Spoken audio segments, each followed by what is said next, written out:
weight loss product that's quickly becoming part of our MoJo 50 family. Okay, so it was launched by this Texas company who have taken the good stuff in olive oil and created a patented product that helps people control their appetite and lose weight. That's right. It's also a big help to keep the weight off.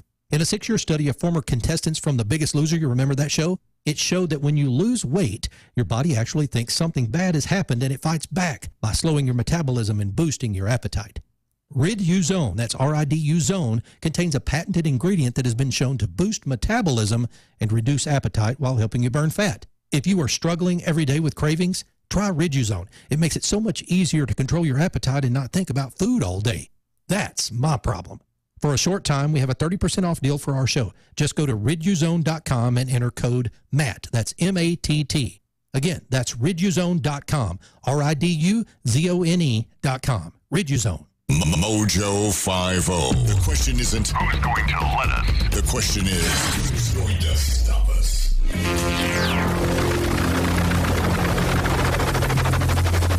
The mothership has landed.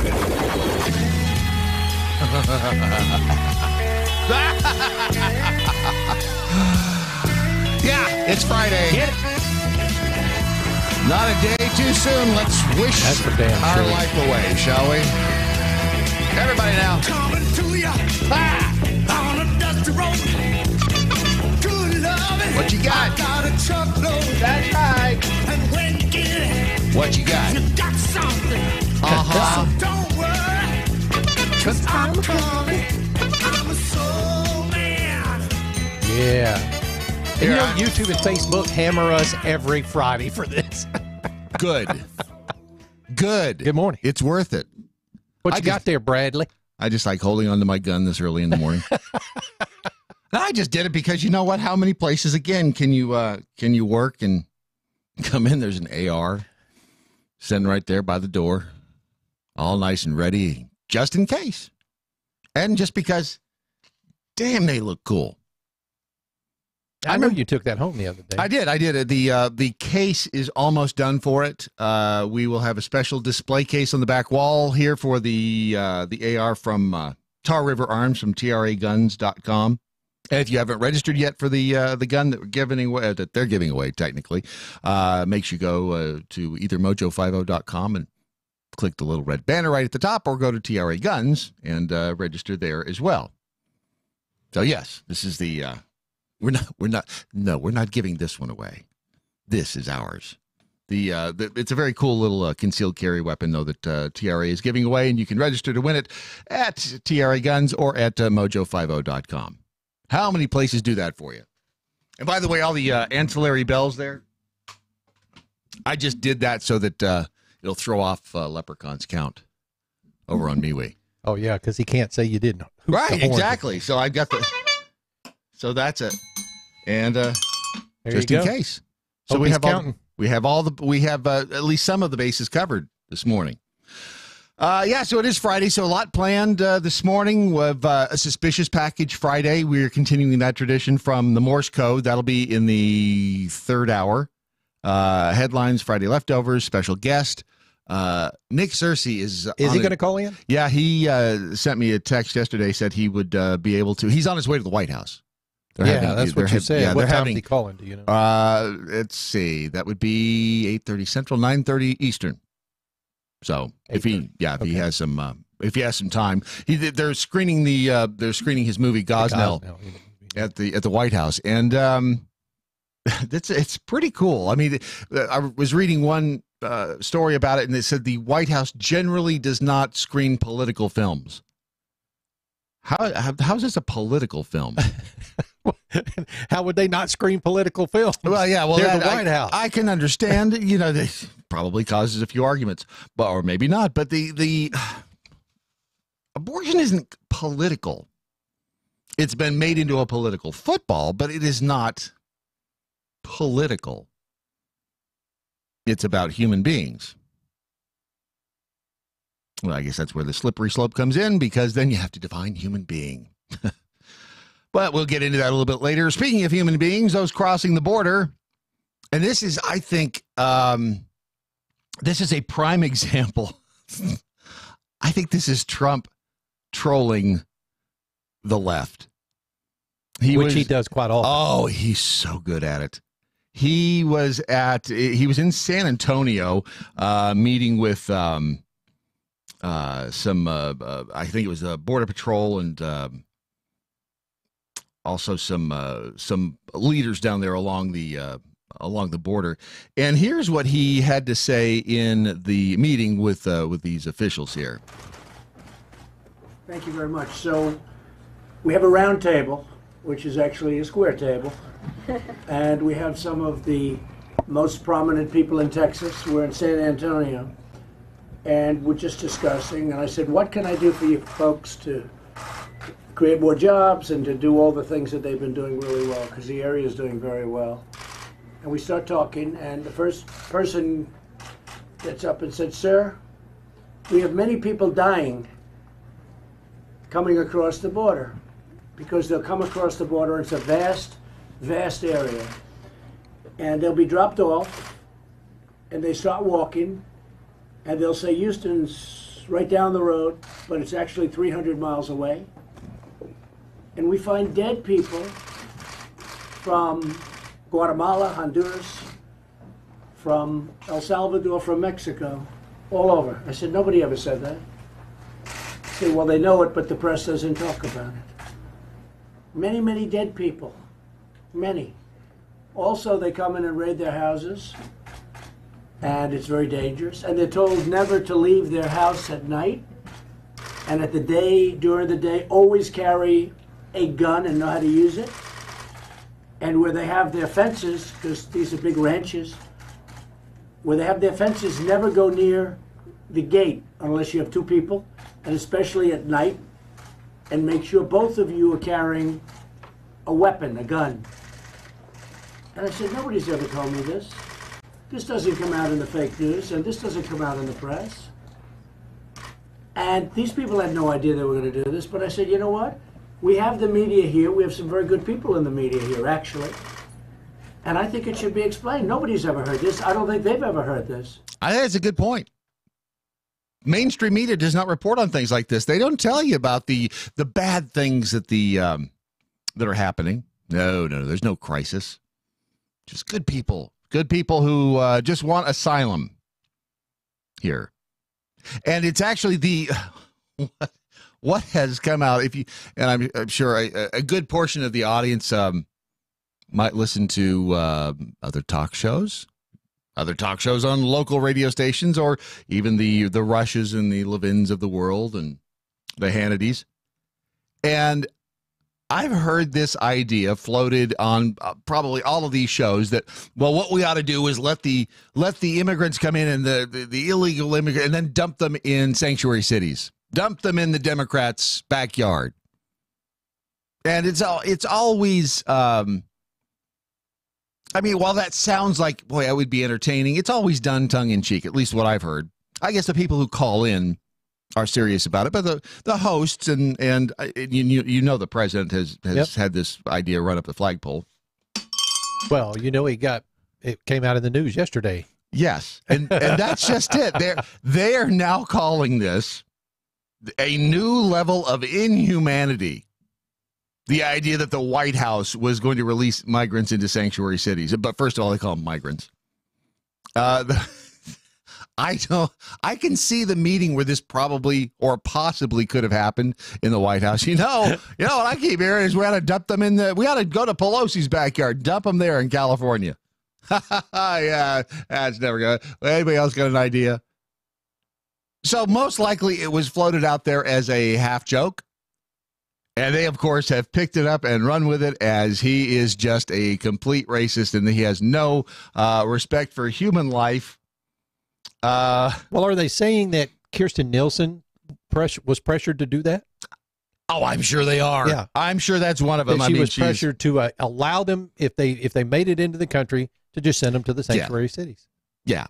Or anywhere there's a Democrat in charge. This reporting exposes a new level of inhumanity in this administration. This, according to a Democratic Representative Marcy Kaptur from Ohio, those who pursued this disgusting policy are beneath the dignity of the offices they hold and must be held to account. must be held to account. Okay.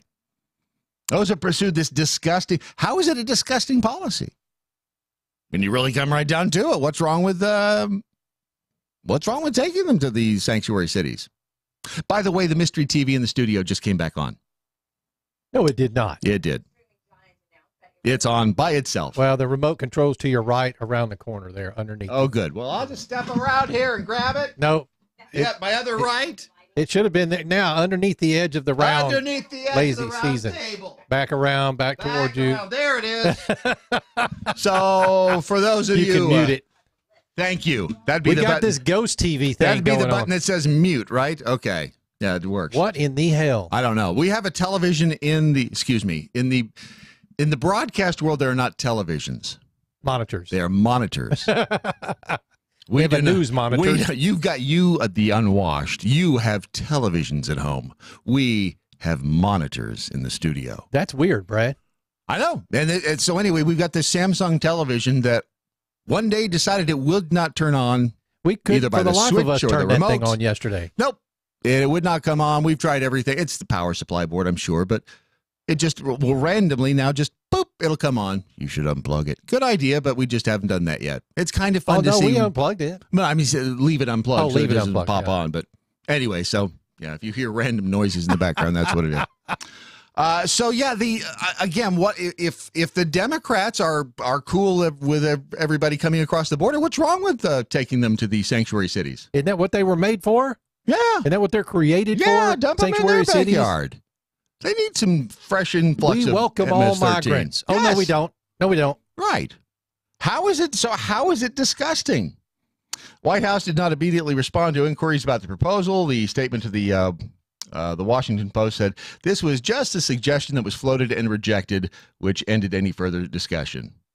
Post reported that the proposal sought to ease the bed shortage at immigration detention centers while also retaliating against sanctuary cities and sending a message to Democrats. Okay, let's just take that at face value. What's disgusting about that? What is disgusting? House Speaker Nancy Pelosi's district was specifically targeted, according to the Post, noting that the White House wanted to transport migrants into her congressional district in San Francisco. Ashley Etienne, a spokesperson for Pelosi, called the proposal despicable. I think that's a slur aimed at the illegal immigrants, quite frankly. I think that Ashley Etienne is calling the immigrants despicable. I mean, what other conclusion could you draw? The extent of this administration's cynicism and cruelty cannot be overstated. Oh, yeah, it can. Etienne said in a statement, using human beings, including little children, as pawns in their warped game to perpetuate fear and demonize immigrants is despicable and in some cases criminal. Criminal, I tell you, it's criminal. The Democrats are really good at playing this game. The left is really good at playing this game. The Republicans, on the other hand, suck at playing the game. They don't know how to swing back at this, or they don't want to. One of the two. It's, and will this ever end? No. This will not end as long as President Trump is in the White House. Oh, no, it won't end. It will not end. He gets under their skin so bad. Yeah. He gets under Democrat skin, he gets under Republican skin because he is an outsider. He has come in, he's shaking the place up. And he's not playing by the rules, quote unquote. Nope. He is just not going to. Nope. But he knew we needed that before he ran for president. Yeah. He didn't play by the rules during the election process. You know, remember when a couple of weeks ago when Dan Andros, we had him on, and I said, do you think that because if you look at the president, you don't look at him and say, oh, well, there's a man who is deeply steeped in faith.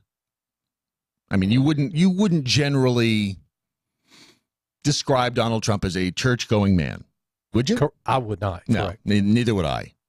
But as I told Dan that day, I just wonder if sometimes if God hasn't, Donald, here's what you need to do.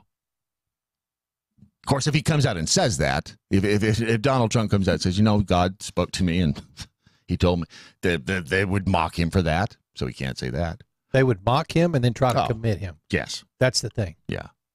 Yeah, but don't bring God into this. But the thing is it makes you wonder. But you know, Brad, I've seen many instances where Donald Trump will be surrounded by people who are literally praying for him, on him, over him. Yep. And it's not like he says, "Oh, no, stop praying for me. I'm not a religious man." No. I'll take all the help I can get. I think he is a man of faith. I think he is a religious man, but does he push it? No, he doesn't. He does not wear it on his sleeve. I tell you, I couldn't do the job. That would make me insane. But we'll see. I still say I don't understand. That's why Obama went from black hair to gray hair. Yeah, in those 8 years. I mean, it is probably an extraordinarily stressful job. Oh, that job would kick you. It's not worth the $400,000 some odd dollars that they pay every year. And by they, I mean we. There's an Arizona family that has been cashing the checks for years after killing their grandmother and storing her body in the home. In Arizona, mother and daughter were arrested. By the way, can you take this this full, because this is well, I had to read it twice when I saw it. That looked like two dudes. It's the first thing I thought too. That's two women for those of you watching at MoJo 50 TV. Are we still up on Facebook?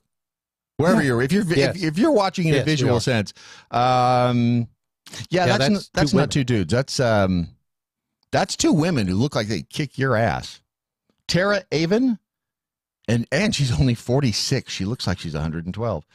Briar Haven, her daughter, is 24. They were arrested Tuesday night this week for allegedly killing the family's 77-year-old grandmother 2 years ago and continuing to cash monthly checks in her name. Now, you know what they say, you can't choose your family.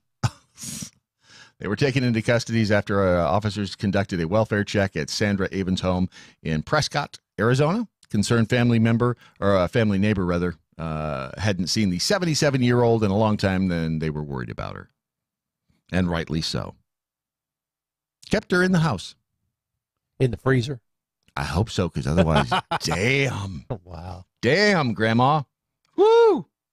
By the way, this is not a good idea for a retirement account. The two of them, the combined IQ of the two of them may have been 10. But and to them, that may have been a great retirement plan. However, if you would like to go, I don't know, more mainstream in your plans for retirement and not have to kill a family member, you should contact Jake over at Era Capital Management, because he has a much better plan than killing grandmother. Several plans, actually. He might even be able to find you some lost money, or found money, rather, if you've got 401ks you've forgotten about. He can do all that. I'm pretty sure there was a lottery I won somewhere. Yes, wouldn't that be nice? I did. A friend of mine sent me a text a few weeks ago and said, "Hey, Kelly, his wife, was looking online. She found money from Tennessee, the government." He said, "You should check." And I went online and I found like $250. Where did you go check?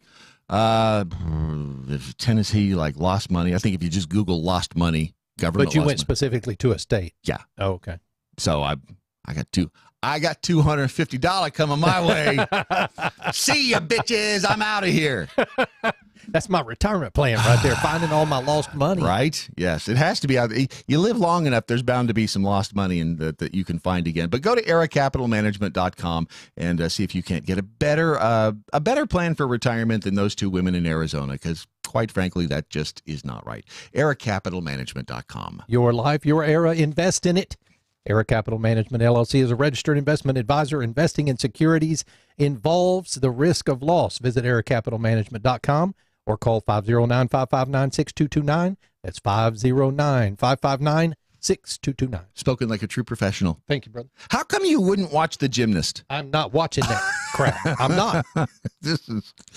Does anybody else out there, by show of hands, does anybody else out there get queasy at the thought of watching a gymnast? Well, the original story said break both her legs while she's running across and flipping and stuff. But you said she dislocated. Yeah, she dislocated both of her knees in a freak landing. And this is Samantha Serio, I guess. She is a gymnast at Auburn. She was in a floor exercise routine earlier this week. I guess. It's fine. Well, first of all, God, these gymnasts, what they do is unnatural. Oh, it is. It is There's no unnatural. question about that. The human body was not meant to bend in the ways that they make. And when you see her, if you watch the video, and I'm not going to play it. You can, if you just Google Samantha Serio, she is going through this whole routine, and she sticks the landing to the extent, I think she actually ended up catching the corner of the landing mat, so her heels would have been lower than the balls of her feet. And by doing that and just the way she landed, she dislocated both knees at the same time. And you can see it plain as day on the video. It's weird. I mean, it's weird looking. See, that's the thing that hurts. People don't like to see that. Well, and she's obviously in pain. I mean, she's not dead. She just dislocated her knees. There are the Brad Staggs of the world. No, okay. Well, what did I do when I watched it? You freaked out. I was clear in here, and I heard you scream. It's weird when you see. It's like, damn, her knees are not supposed to bend that way. She looked like a flamingo for a second. Oh my God, no. I mean, not as bad as the basketball player a couple of weeks ago. That remember when his foot bent the wrong way, right at the ankle. Boo! That was. This is like him. Well, is this worse or? I mean, it's not good if you're either one of them, but watching her knees do what they did is, what movie was that? Was that Men in Black where the guy morphs into what movie is that where his knees, then they lock backwards and he starts running? Yeah, there was a Charlie Sheen movie about aliens a while back, too. It's Alive. It was one of those where, I mean, she does. She looks like, when she sticks the landing, she looks like she's about ready to morph into an alien and Well, run she ended off. up having to have surgery for that, She right? had 2.5 hour long surgery. She's recovering. She's going to be okay. And again, I mean, she says, but my injury shouldn't be your entertainment. That's correct. She didn't want anybody reposting. Well, you know what? People are going to repost it. Oh, they are. They get used to it. That's what's going to happen. When you go to a NASCAR race, do you go to watch the cars go zoo, zoo, zoo? Or do you go to watch for wrecks. Yes. I went to the Charlotte 500 one time, and there wasn't one damn wreck in it. Oh, dear God, that was the most boring thing I've ever seen. You know, the adrenaline on the first couple of passes is pretty cool. You don't want to see anybody die, but...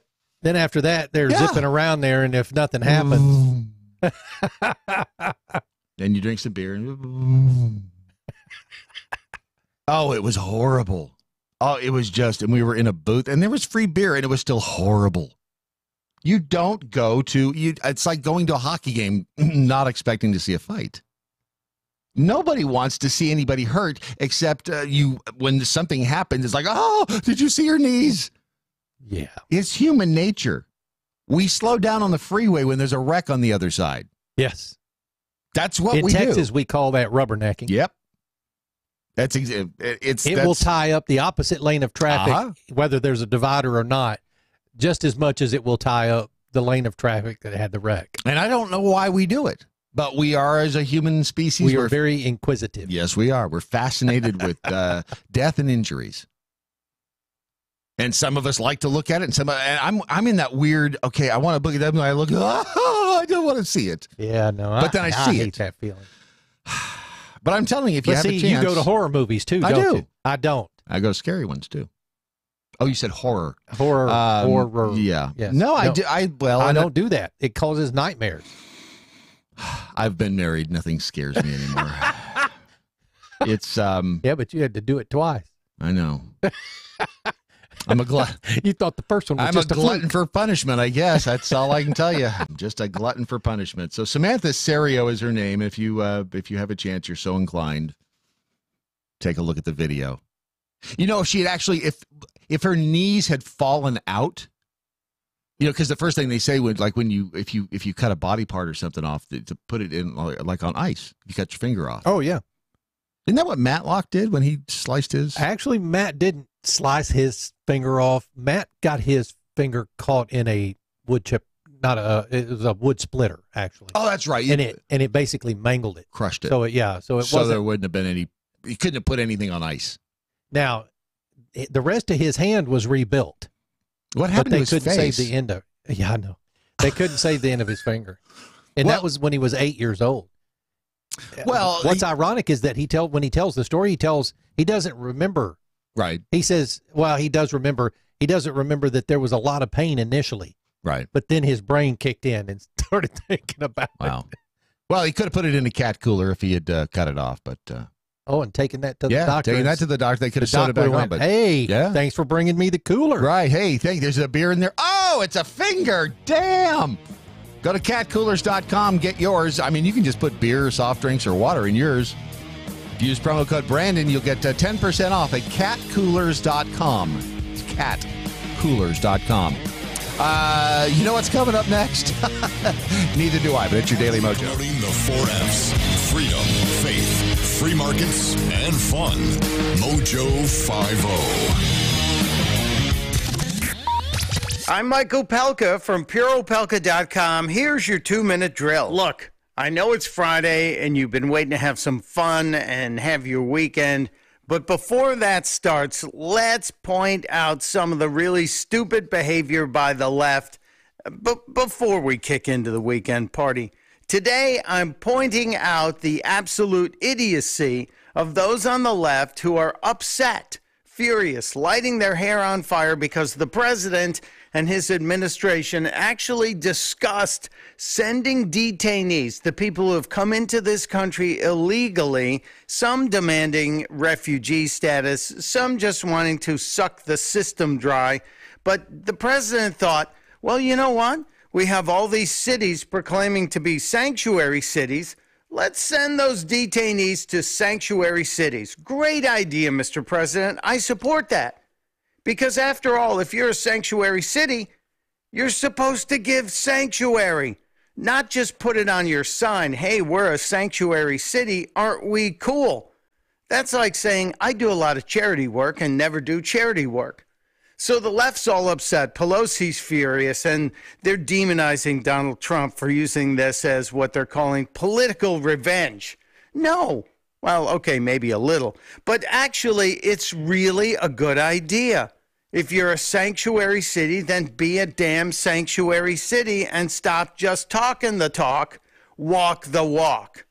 I say, keep it up, Mr. President. Keep it up. Testudo, my friends. Testudo. Mike Opalka's 2-minute drill is powered by MoJoWildRice.com. Their wild rice is a superfood, gluten, sodium, fat, and cholesterol-free, yet high in fiber, protein, zinc, phosphorus, and trace minerals. But you're going to love it because it's delicious. MoJoWildRice.com. MoJoWildRice.com. The Daily Mojo. This is why I love this audience. The Steve 42 just tweeted, I only watch runners for the train wrecks. Thank you. Oh. Who was I talking to? Oh, it was Carrie's mom. When Carrie Malinak filled in on, Wednesday? Wednesday. For Sam Sorbo, she left her charger here, so I stopped by the Lutheran church. Whew, had to get right out of there. I didn't want to get any Lutheran on me. Woo! Had to get right out of there, but it was...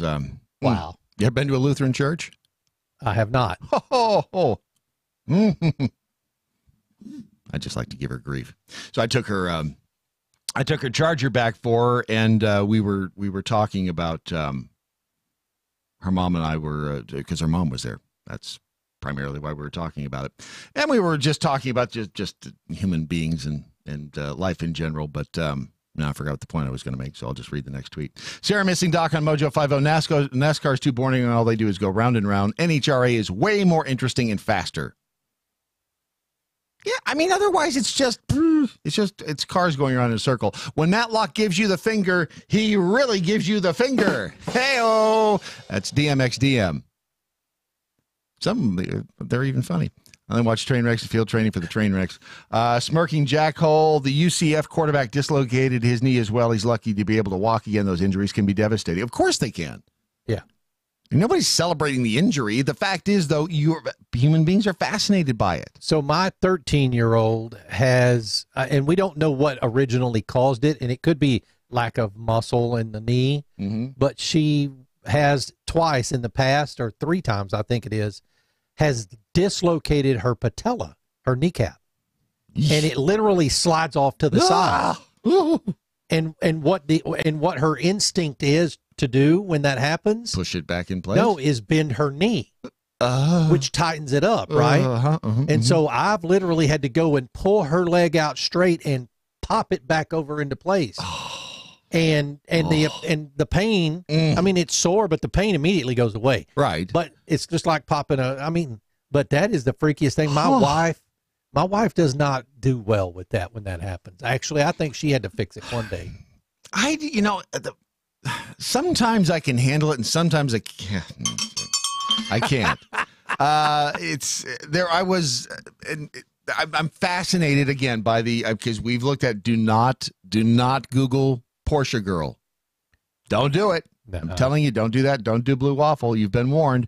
But those things fascinate me. The pictures, the images, they're fascinating. I study them. Of course, I'm fascinated by serial killers too. But when you see it in real life, that is when it's when you can touch it, see it, feel it, whatever. That happened to me one night driving back from L.A. to Lancaster, California. I watched a car in the median flip over. I saw the headlights. It was a knife. Zoo! The car you see this dust cloud and see the headlights going every which way. And the car ended up on its top in the median between the opposing lanes of traffic.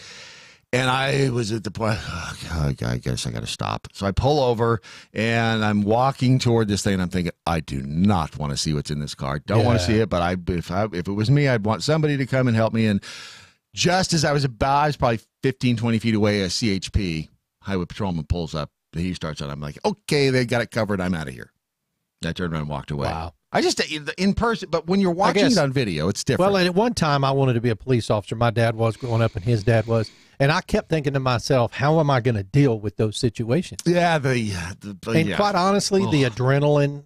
I mean, look, if I had been on site with that girl who dislocated her knees, right, and I was supposed to help her, right, I could probably work it and be fine. But I don't know. Maybe that's it. Maybe from a male standpoint, it's an adrenaline. We want to fix. We were fixers. That's why women don't understand. I just want you to listen. I just want you to listen when okay.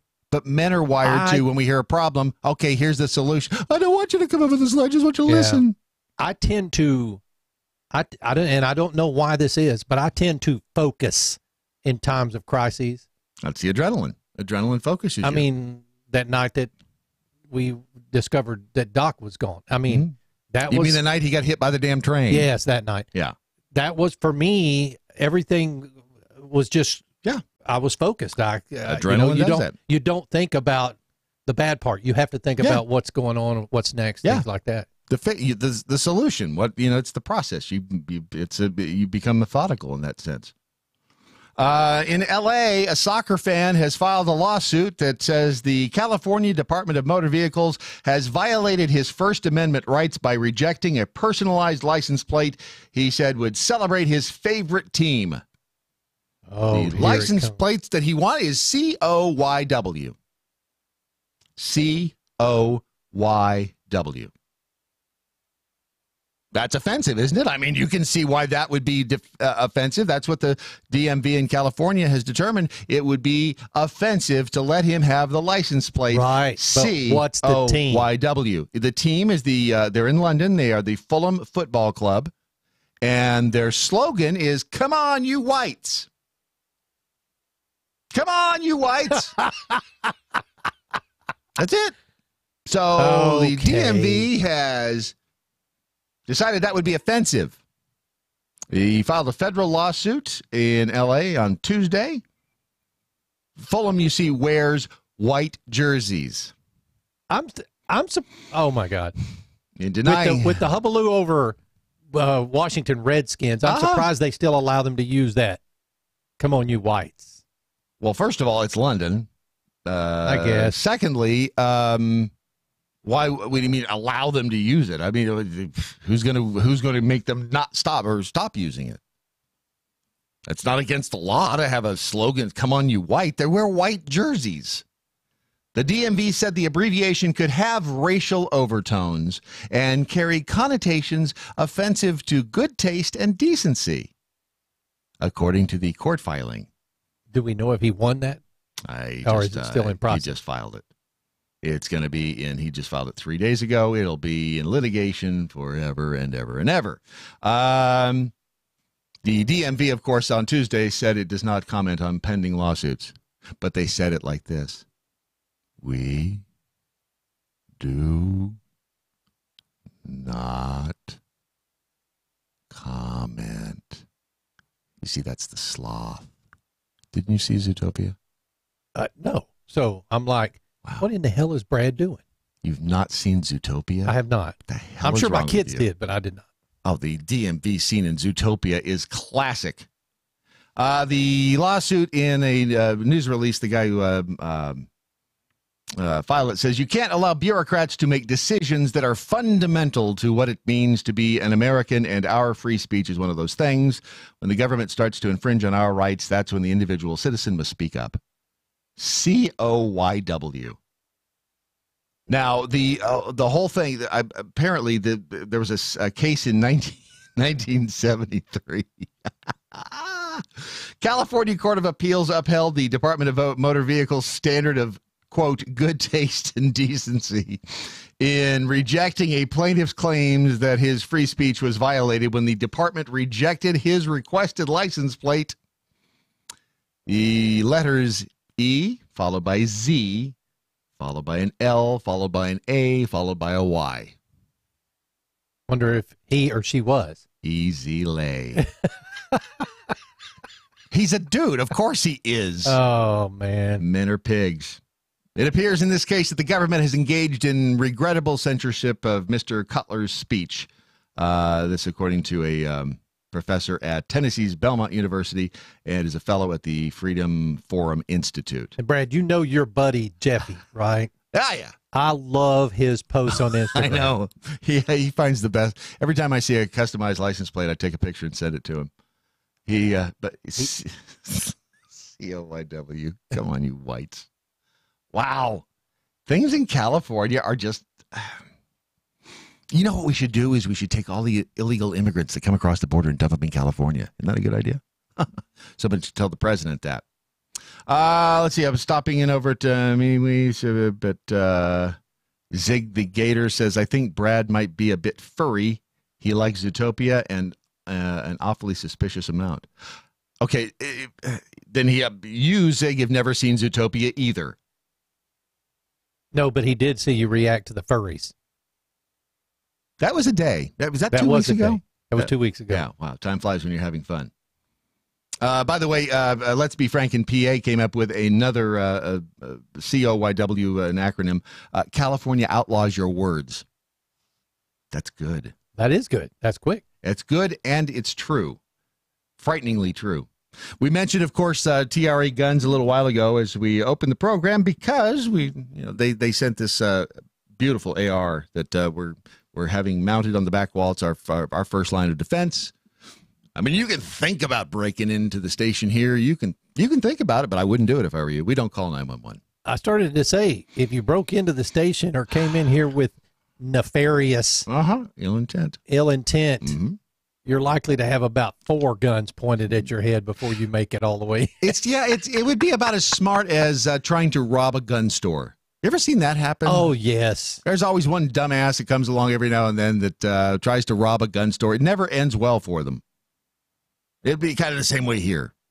TRA Guns is the most convenient gun store anywhere on the planet, in the universe for that matter, because you can see the guns in a lot of cases in 360-degree surround view. He should trademark that instead of surround sound, surround view. I still think we ought to bring that gun in he wants us to display. The blue one? Oh, the my blue God. sky. That is a cool gun. That gun is. It almost looks. You should see this. Go to TRA Guns and just. I think it's on the front page. But it has clouds on it. Is that what it is? I think it's almost like camouflage. It's a. Let me see if I can find it here. The internet here is slow today for some reason. I think they're throttling us. I think the cable companies are trying to silence us. It is and again, first thing I do when I go to TRA Guns is click on clear. There it is. There it is. It's a PTR 601 MP5. Open that. It is in Cryptic Cerakote, and here I will click on this, and you can see it in beautiful. Look at that. I mean, it's like kind of it's is a that camo. clouds? That's a design of some sort. Yeah, it is. It's I mean, it's a cool looking gun. It is just different. The blue and the white kind of a camouflage paint scheme. It softens up the lines. Now, this gun is not for everybody. It looks like it's shorter than our AR-15. Yeah, but it's not an AR-15. No. I mean, it's a cool looking gun. It's just not for everybody. You can see if it's for you if you go to traguns.com and click on the closeout items. So he wants to send that to us, so we'll put it up on the wall. Yeah, he wants to send it to us to display. Okay. Well, there you go. traguns.com, and while you're there, make sure you register for the gun giveaway, or you can go to mojo50.com. There's a red banner right across the top that you can register to win, and it's that little Smith & Wesson that is being given away. Very cool little gun. So it was on this day in 1954 that an artist and his group went into the recording studio they had, I think, a 3 or 4 hour session booked. It was a 3-hour session in New York City. The band had, there was a song that they wanted to record, and it was called 13 Women and Only One Man in Town. You know who I'm talking about? I do. I'd never heard this story before. The group, when they're trying to record this song, apparently they took up the better portion of the 3-hour block that they had reserved, trying to get one good take. And this is back again in 1954, so they didn't have the multi-tracking abilities. Oh, no, that's exactly right. Everything, if you listen to Elvis Presley recordings or anything like that, done in Studio B up there in Nashville, yep. They literally, if they screwed up, anybody screwed up in the middle of the song, re-rack the tape. Re-rack it and start over. They played everything live to recording. Yeah.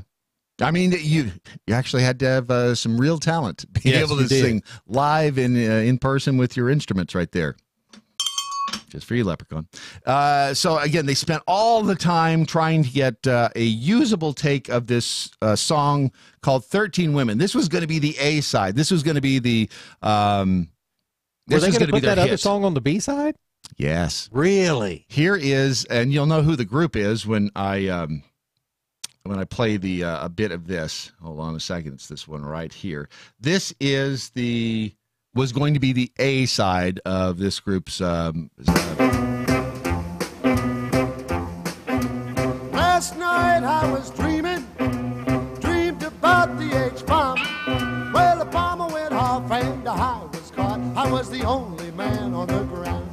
That's kind of a weird first line. I am a huge 50s and doo-wop fan. That's, of course, Bill Haley and the Comets. Last night I had a dream the H-bomb went off. There's a happy thought for you. So what song ended up on the B side? Well, they had a or few. Were they had a few minutes left in the session, and they decided, because they couldn't get the song right. I mean, they just for whatever reason. I mean, maybe it was the fact that it started with the line "Last night I had a dream about the H-bomb going off," and it was a brand new song to them. They hadn't. Most likely, the record executive went, "Hey, this is the song you guys need to record. This is going to be a hit, huge hit, huge hit." But we've got this other song we've been playing live, and crowds love it. They go crazy for it. All right. We'll put it on the B side. And that's what they basically said. And so they had a few minutes left at the end of the session, and they decided to lay down this track. 1, 2, 3 o'clock, 4 o'clock, rock. 5, 6, 7 o'clock, 8 o'clock, rock. 9, 10, 11 o'clock, 12 o'clock, rock. We're going to rock around the clock tonight. Which, of course, ended up being the theme to Happy Days as well. Happy Days. Now, here's the weird thing. When you, probably one of the most famous guitar licks in all of the world is this one, which is in the middle of Rock Around the Clock. I love those people dancing. I'm going to put that on the screen. Well, I'm about to get off of it, so here's the thing. The guy who played that was paid $31. Cedrone, Danny Cedrone. $31 for $31 that guitar for playing that. But here's the thing. When they went to record this, he hadn't had time to. I mean, it was literally, hey, dude, we got like 20 minutes left. Let's knock this thing out. And he's like, "Are you going to be a guitar solo?" I don't have any guitar. Earlier, I guess a couple of years prior to that, they had a song called Rock This Joint. It was before Bill Haley and the Comets. They were called Bill Haley and his Saddlemen. So this was a song called Rock the Joint, and this was the guitar solo. Listen to this in the middle of this song.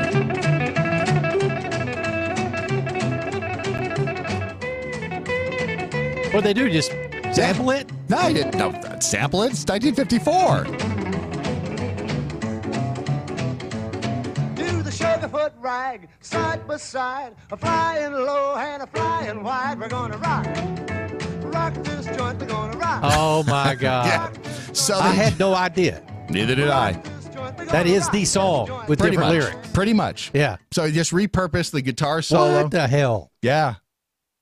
So that's one of the stories that from the 19. It was a simpler time. So literally, they had 40 minutes left in this recording session in 1954. They just decided to roll the dice because they had played this song in concert, and the crowds always went wild. Hey, maybe we should, do something that we've been successful with. And they did, and it went down as one of the best. Of course, it took a while because I think the original, when they put out the single, it sold like 75,000 copies. I like the B-side title that Big Sarge gave you. It said the B-side song was called "Last Night I Dreamed of Waking Up with Brad Staggs." That'd be more of a nightmare. The morning nightmare. Yeah, it'd be more of a nightmare. You're crushing me. Get off. Oh, get off. You got the Zackleys. You know what the Zackleys are, Brad? What's the Zackleys? The Zackleys? Yeah. I'm stepping right into this one because I'm only half listening to you. So, what are the Zackleys? I always used to tell my kids that when they wake up in the morning and blow their breath in your face. Oh, it's where your mouth smells exactly like your ass. Thank you. Ron will be opening for Bill Haley later on this week. If you're in the Dallas-Fort Worth area, a Tic Tac wouldn't kill you. Right. Ever had somebody offer you a breath mint? Hey, you want a breath? No, thanks. No, seriously, you want a breath mint? No, seriously, take one. I had a girlfriend just out of high school, and she's beautiful, beautiful girl. Breath, yes, she had the Zackleys all the time, and it's just breath is one of those things. If you have halitosis and you don't know it, if somebody tells you, take their advice, because a lot of people who have it don't know it. Take the damn mint. Whoa! Because for whatever reason, the same people who have halitosis, bad breath, they also have a bad personal radar. So they're right there. Yeah. They Joe Biden you. They're right there. Right up on you. Oh, it's like they get within that 1 foot in your personal zone. And it's really tragic if it's an attractive woman because it's like, oh man, damn, that's worse than knees that bend backwards. Oh man, it's really unfortunate. Be aware. Because I'm always aware. It's like, I can smell my own breath. Breathing into my palm, licking the back of my hand. Must be your feet. So yeah, bad breath. From bad breath, there's this woman. She's Taiwanese, and this gives me the willies. She is tending. I want to say she's tending the garden, which. But she's actually at her relatives' graves. This is in Taiwan. She's like tidying them up, cutting the weeds and things. She feels a sharp pain in her left eye, much like I did when I walked into Tom Thumb grocery store the other day. I was like, oh man, what the? And she thought at first that dust had flown into her eye. She splashed water on her face. The pain would not stop. This is my nightmare, by the way. So she went ahead. She kept cleaning up the graves. It was the. I just saw this. Yeah. Oh my God. Are you reading ahead? I am. So she there's. I guess it's called the Chinese King Ming Tomb Sweeping Festival. It's in Taiwan. Well, that sounds like a party. Are they cleaning? Are they just cleaning out? Yeah, it's honoring the dead, I guess, and just cleaning up the areas, the graves, and things like that. And she said it was very painful. The tears wouldn't stop coming out of her eyes. She said she was scared to death. 3 hours, which is kind of surprising because generally, especially women, they will man, this hurts. Going to the doctor. Now, she goes to the doctor to Fuyin University Hospital. The doctor looks in, and it turns out there's not one, but 4 sweat bees feeding on her tear ducts. When I saw the headline, I thought they were bees, but these things are microscopic. Sweat bees. Now they must not be what we think of as sweat bees, because I think of those the bee, a bee size, but no. These things are microscopic, apparently. So these must be like no-see-ums. No-see-ums. The chiggers. Yeah. Thank you. No-see-ums, and they're not just chiggers. There's other no-see-ums. Little bastards that bite you. I don't give a damn what they are. They hurt. Bugs don't bother me for some reason. They don't bite me. I don't know why. I guess I'm just too sweet. But these were... That came out kind of weird.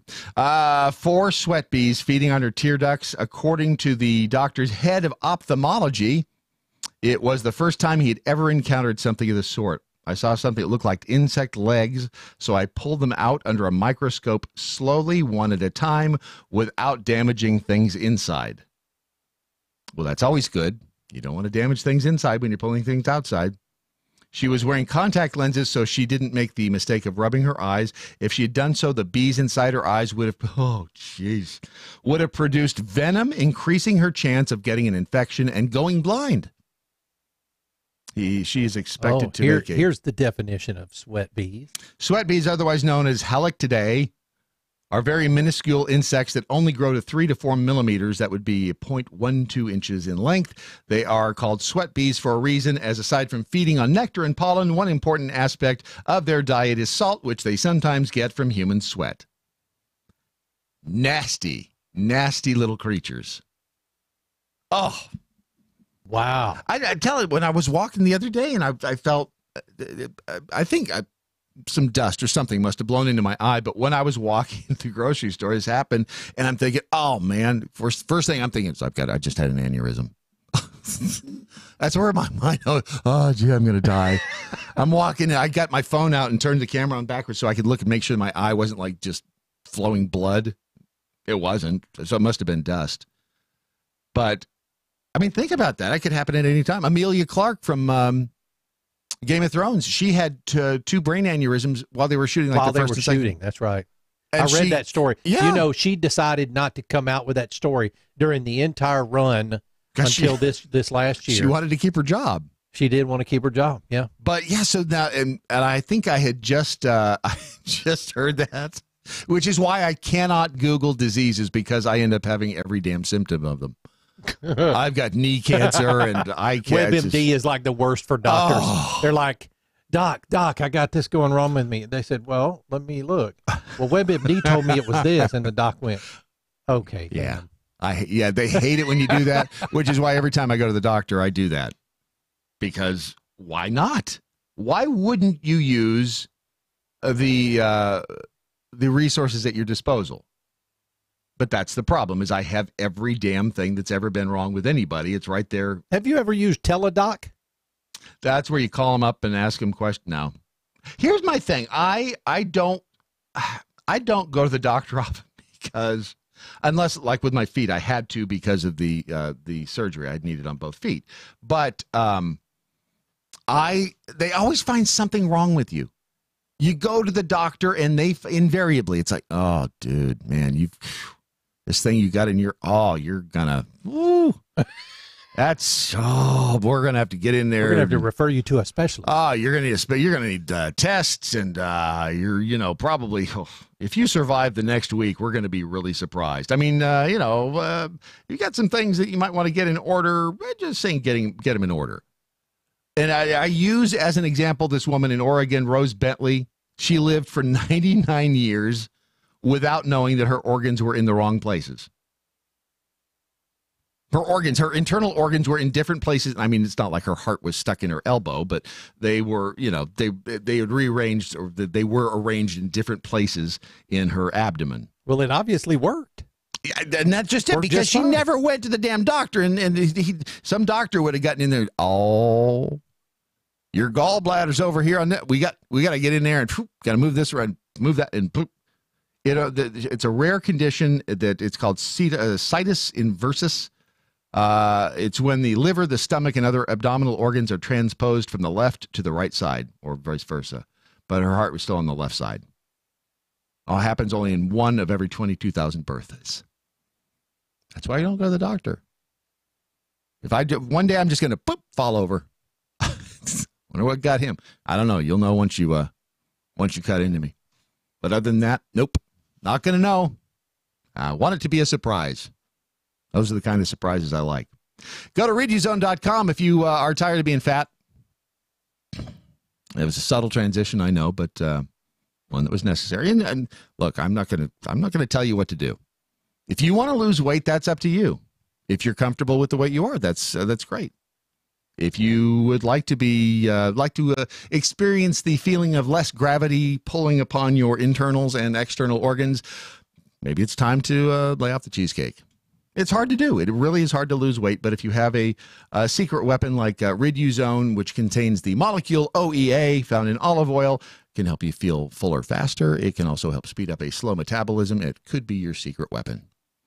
If you're ready, I would recommend that you go to RidUZone.com and take a look there. The stories of the success stories of people who have taken it, like, was it Bill Eric? What's his name? Anyway, he lost 63 pounds. Doesn't really matter what his name is. He lost 63 pounds, Eric, I think. And he took it for like 3 months. You can get a special promotion on a 3-month supply as well. If you go to RidUZone.com, when you're ready, RidUZone is there waiting for you. We'll be back in a second. You got your headlines and all the international film and television star Nick Searcy scheduled to appear on your Daily Mojo.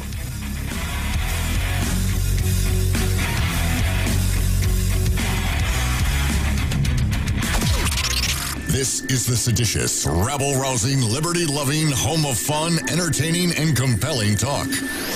Mojo 50. News this hour from townhall.com. I'm Rich Thomason. Completely bizarre. The words of outgoing Deputy Attorney General Rod Rosenstein responding to allegations at Attorney General Barr trying to mislead Congress and the public about the Mueller report. Rosenstein interviewed by the Wall Street Journal.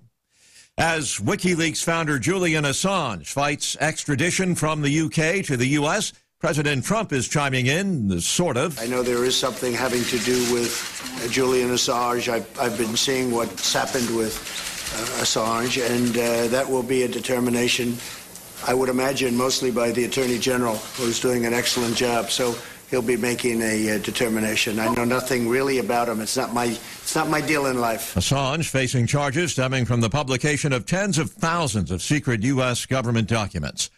Indicted, a White House lawyer who served in the Obama administration. Former Obama White House counsel Greg Craig faces charges of making false statements and concealing information in a federal foreign lobbying investigation that intersected with the Russia probe. The 2-count indictment accuses him of willfully concealing material facts from the Justice Department about work he performed for the Ukrainian government. In a video statement, Craig said the prosecution against him was unprecedented and unjustified. Greg Clugston, Washington. Even as it talks peace with the United States, the Taliban announcing the start of a spring offensive in Afghanistan. In a lengthy missive distributed in 5 languages, including English, the terrorists say the fighting will go on as long as foreign fighters are in Afghanistan and are supported by the Afghan security forces. On Wall Street, stock futures pointing to a higher open later this morning. Right now, Dow futures up 184 points. S&P futures better by 15. NASDAQ futures up 34. More on these stories at townhall.com. Fast Track Student Loans can get your student loans out of default, stop any wage garnishments, stop collection calls, and stop seizure of your tax refund. Give yourself a break. Stop the stress and get your student loan payments down to as little as $25 a month based on what you can afford to pay. 800-709-4395. 800-709-4395. 800-709-4395. 800-709-4395. If you're tired of being fat, that's the simplest way I can put it, try Riduzone. It's not magic, it's science. It's a simple way to help keep yourself from overeating. Go to Riduzone. That's Riduzone.com. A former Democratic National Committee member told Politico on Monday that he will become National Senior Advisor to the Draft Beto campaign. That sounds like a horrible beer, probably a Pilsner. The Defenders with Stephen Airy, tonight at 9. MoJo 50. Got an old car? You can donate it, whether it's running or not, to the United Breast Cancer Foundation and save a life. They'll even come and pick it up for free. The United Breast Cancer Foundation has saved hundreds of women's lives through their free or low-cost breast screen exams. But now they need your help.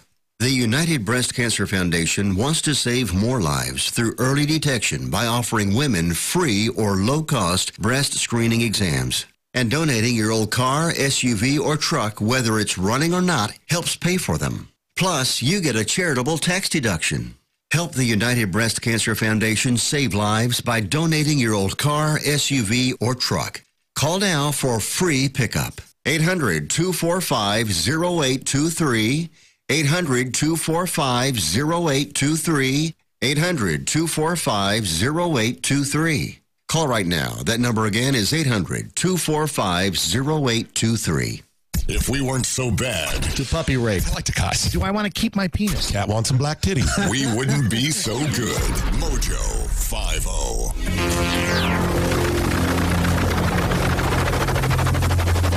The mothership has landed. So, Ron, I need your advice. Should I allow... The doctor is in. Should I allow Brandon to feel my magic wand? You didn't even ring the damn bell, but yes. I don't know how you disgusting people. I'm talking about my magic wand. It is a real magic wand. It's a real magic wand. I mean, would Brad, you describe this guys as... know Brad's into magic. Right. It is a real magic wand. And I handed it to he handed it to me this morning, and he started cussing at me because it's like, ow. Because it's a magic wand that will it's called a shock wand, and but it doesn't shock you. Now, see, I'm not sure that I should let Brandon actually touch it. Ask him if he wants to hold it. Do you want to hold my magic wand? I appreciate that you asked for consent. Thank you. By the way, I'm getting some of those two-handed condoms. We're going to try one of those. I actually do want to see those. Yeah, that's interesting. So, but I mean, first you'd have to hold my magic wand, or at least touch it. Okay, fine. I'll so touch your just magic right there on the touch it right there on the tip, right there on the end. See, it didn't shock you, did it? Do you feel uncomfortable? Yeah, I feel very uncomfortable. It's just a magic wand, people. It's like poof. I mean, it's not the Harry Potter style magic wand because that would, it looks like a stick. That's Give it to him. Let him look at it. All right. I'm going to let you hold the whole thing. I mean, I'm going to put it in your hand. Okay. Be gentle. Okay. Now, you see what there is? See, I see it. Yeah. You didn't even give me that warning today. I need to piss you off. So what happens if I press the button? Nothing. I mean, there's little spikes on it, and when you push the button on the magic wand, the little spikes retract. So, in other words, yeah. So let me hand it to you. Now you know it's coming, so don't grip it tightly, but just put your arms loosely around it. So when I do that, it feels it can make you jump. It's like little tacks come out of it. It doesn't break the skin, though. I mean, I've never seen a magic wand with tacks like that before. This seems more like a torture device. I guess I can say this, right? Brad poked me with his magic wand. I did. Well, I didn't. You allowed it to poke you. It did poke me, and it hurt like hell. And my wand happens to be black, about, 12 inches? Yep. Silver tips. So it's the ends are very interesting. Thank you. They're shiny. Yeah. Aren't they? It's very been polished. Very smooth. Quite a bit. Oh, it has been. It's a very polished magic wand. Very polished magic wand. So if and it does have a bite to it. I will tell you that. It has a bite to it. So you have to be careful when you handle it. But it'll give you a little prick. It will. It really will. Oh, there it is. It really will. It's good job. Thank you. That'll be available now that it's worth more. It's been on television. That's why you pay me the big bucks. Yeah, It'll be available in the Brad Staggs eBay store. At Brad Staggs, BRADSTAGGS on eBay.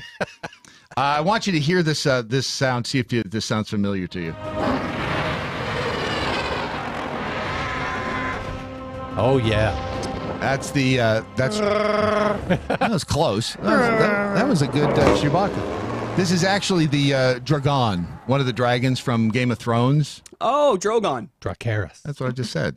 Drogon. You said Drogon. You said Dragon. Well, that's how you say it. No, it's Drogon. No. You Is that the dragon's name, Brandon? Yes. Drogon? Yeah, because she named it, like she named her dragons after people she knew. So there's Viserion, who she named after her brother, which is interestingly the one that betrayed her. Or, I mean, the dragon that turned into an ice creature.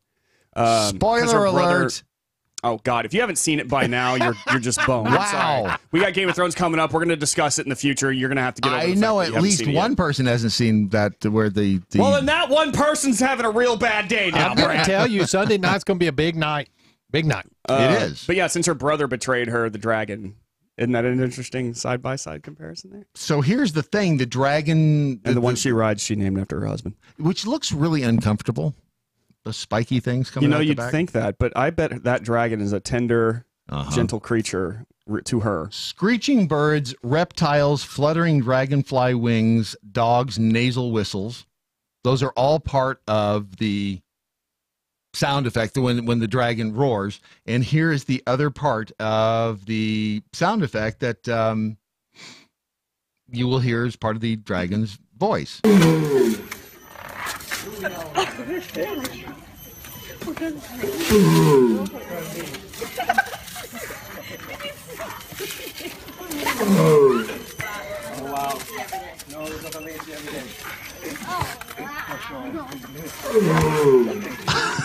That sounds like, well. I'd swear that this was not real if I wasn't.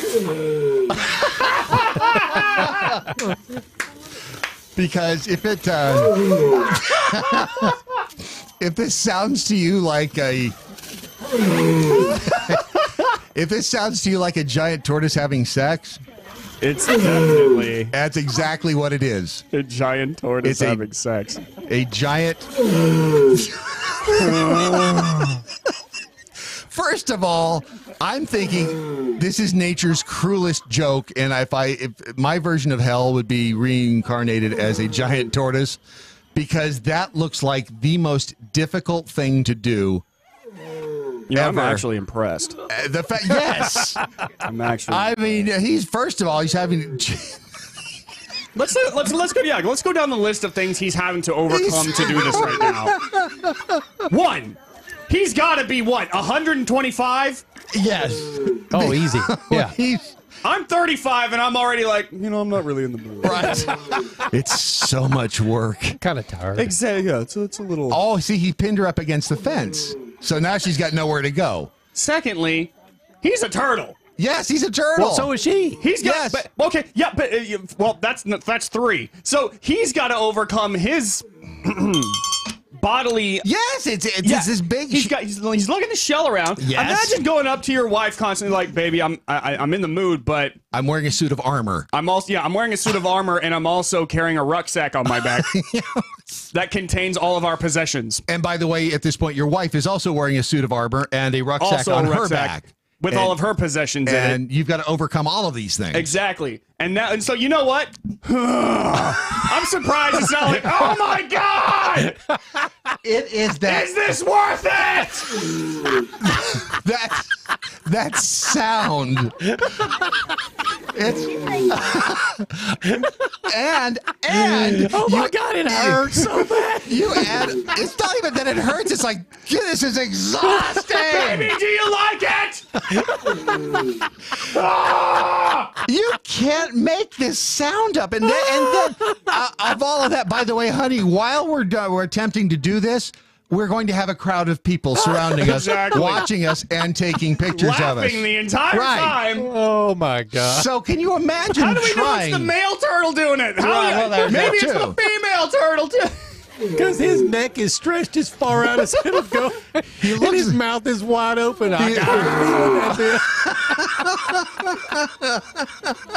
Oh, Lord have mercy. And these people in the background are laughing. Have you ever tried to? My life is pain. The dude's like, stop moving. This Stop is moving. just, I wouldn't have believed it if I hadn't seen it. This is God right now going, you think your life is bad? Yeah. Watch this video. You're- Watch these two turtles having sex and tell me your life is bad. And remember, this is necessary for giant tortoises if they want to This almost continue. looks, this almost looks like me trying to climb up in my bed. This guy, Wow, it's like he I'm can't coming get over tonight just to watch that. Yeah, dude, it looks like he can't get over the speed bump. Yeah. It is the weirdest thing. So when you're watching the Game of Thrones premiere this Sunday, just think of the two turtles. Because that's what... Is he done? Is he done? Oh, he's done. That was somebody in the video. He's done. Isn't nature magical, guys? It makes you want to. By the way, speaking of vitamin E, you know what they say about vitamin E. I mean, I don't know if it's the same for turtles or not, but if you go to the Rich Solution, you can find all the supplements you'll need to make everything work. Because I mean, how embarrassing would that have been for the tortoise if he had, been out there and all these people that got the cameras and everything? He's like, I can't. I can't. You can't. Because he just didn't have, he wasn't eating the right diet, didn't have all the vitamins, the minerals, everything else coursing through his system. He wasn't leading a healthy lifestyle, so he couldn't perform as a giant tortoise should be able to perform. Yeah, I believe that. I can't say that anything that you get at therichsolution.com is going to do anything for your giant tortoise. For your turtle? For your little turtle, maybe. But, from a human being standpoint, I would recommend taking a look there. And also, if you haven't been around in the past few weeks and heard of the Doc Thompson Healthy Lifestyle Challenge, you can also find more about it there at therichsolution.com or on their Facebook page. But take a look today, and it's the richsolution.com. I'm sorry, I've still got the giant tortoise in my head. Damn it. The richsolution.com. Let's just move on, shall we? It's time for it. We've scoured news platforms and agencies around the globe for today's most profound news headlines. Presenting them now, here's Brad Staggs. And I'm tossing my wand over to the Brandon Morse. I receive it. Oh, yeah. I'm in pricked. I am pricked. Uh-huh. Oh, 5 headlines I've got for you. One of them is totally not true. That's good. It's got a certain rhythm to it. I see I've used that rhyme before, but I figured I'd just put the song spin on yes, it. if anything sung is different. Everything sung sounds hung. Uh-huh. Okay. That works. Yeah, it'll work for now. Today's headlines is going to be, it's heavy with turkey. Okay. You'll see what I'm saying. Okay. First headline. Oh, by the way, don't cheat. Don't be that guy. Don't be that guy, please. Wild turkeys are back, trolling Greater Boston. I don't think of turkeys when I think of Boston. Well, guess what? Apparently, there are gangs of turkeys that roam Boston streets. Little bastards. Harassing the people. Not everyone is celebrating the return of wild turkeys, which is rare. After being wiped out of New England in the 1800s, the birds have stormed back in what's considered a major success story for wildlife restoration. But as they spread further into urban areas, they're increasingly clashing with the residents who say they destroy gardens, damage cars, chase pets, and attack people. Complaints about troublesome turkeys have surged in Boston and its suburbs over the past 3 years, causing headaches for police and health officials called to handle the problem. According to city and town records provided to the Associated Press, it's a familiar dilemma. For some other towns across the U.S. coast, they have been overrun, too, by turkeys in the past, or in the recent years. Is that why they named the booze after them? The wild turkey? Yeah. Apparently. Just checking. Causes all sorts of problems. It's fun to see it first, but then after a while, you're just God, I wish this wasn't going on. Right. I immediately regret this. At least not in my backyard. Next one. I'm a monk. Vote me, else I'll curse you. BJP MP Sakshi Maharaj warns voters. Yep. It just felt like it. That's probably proper. Uh-huh. I'm gonna butcher this name. This is in New Delhi.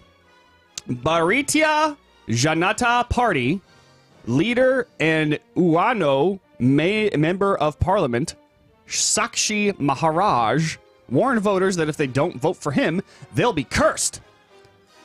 Maharaj, that's kind of what the social justice crowd in the Democratic Party does to us here in America. They just say it differently. I was going to say, it sounds like a curse just saying their name. You seriously?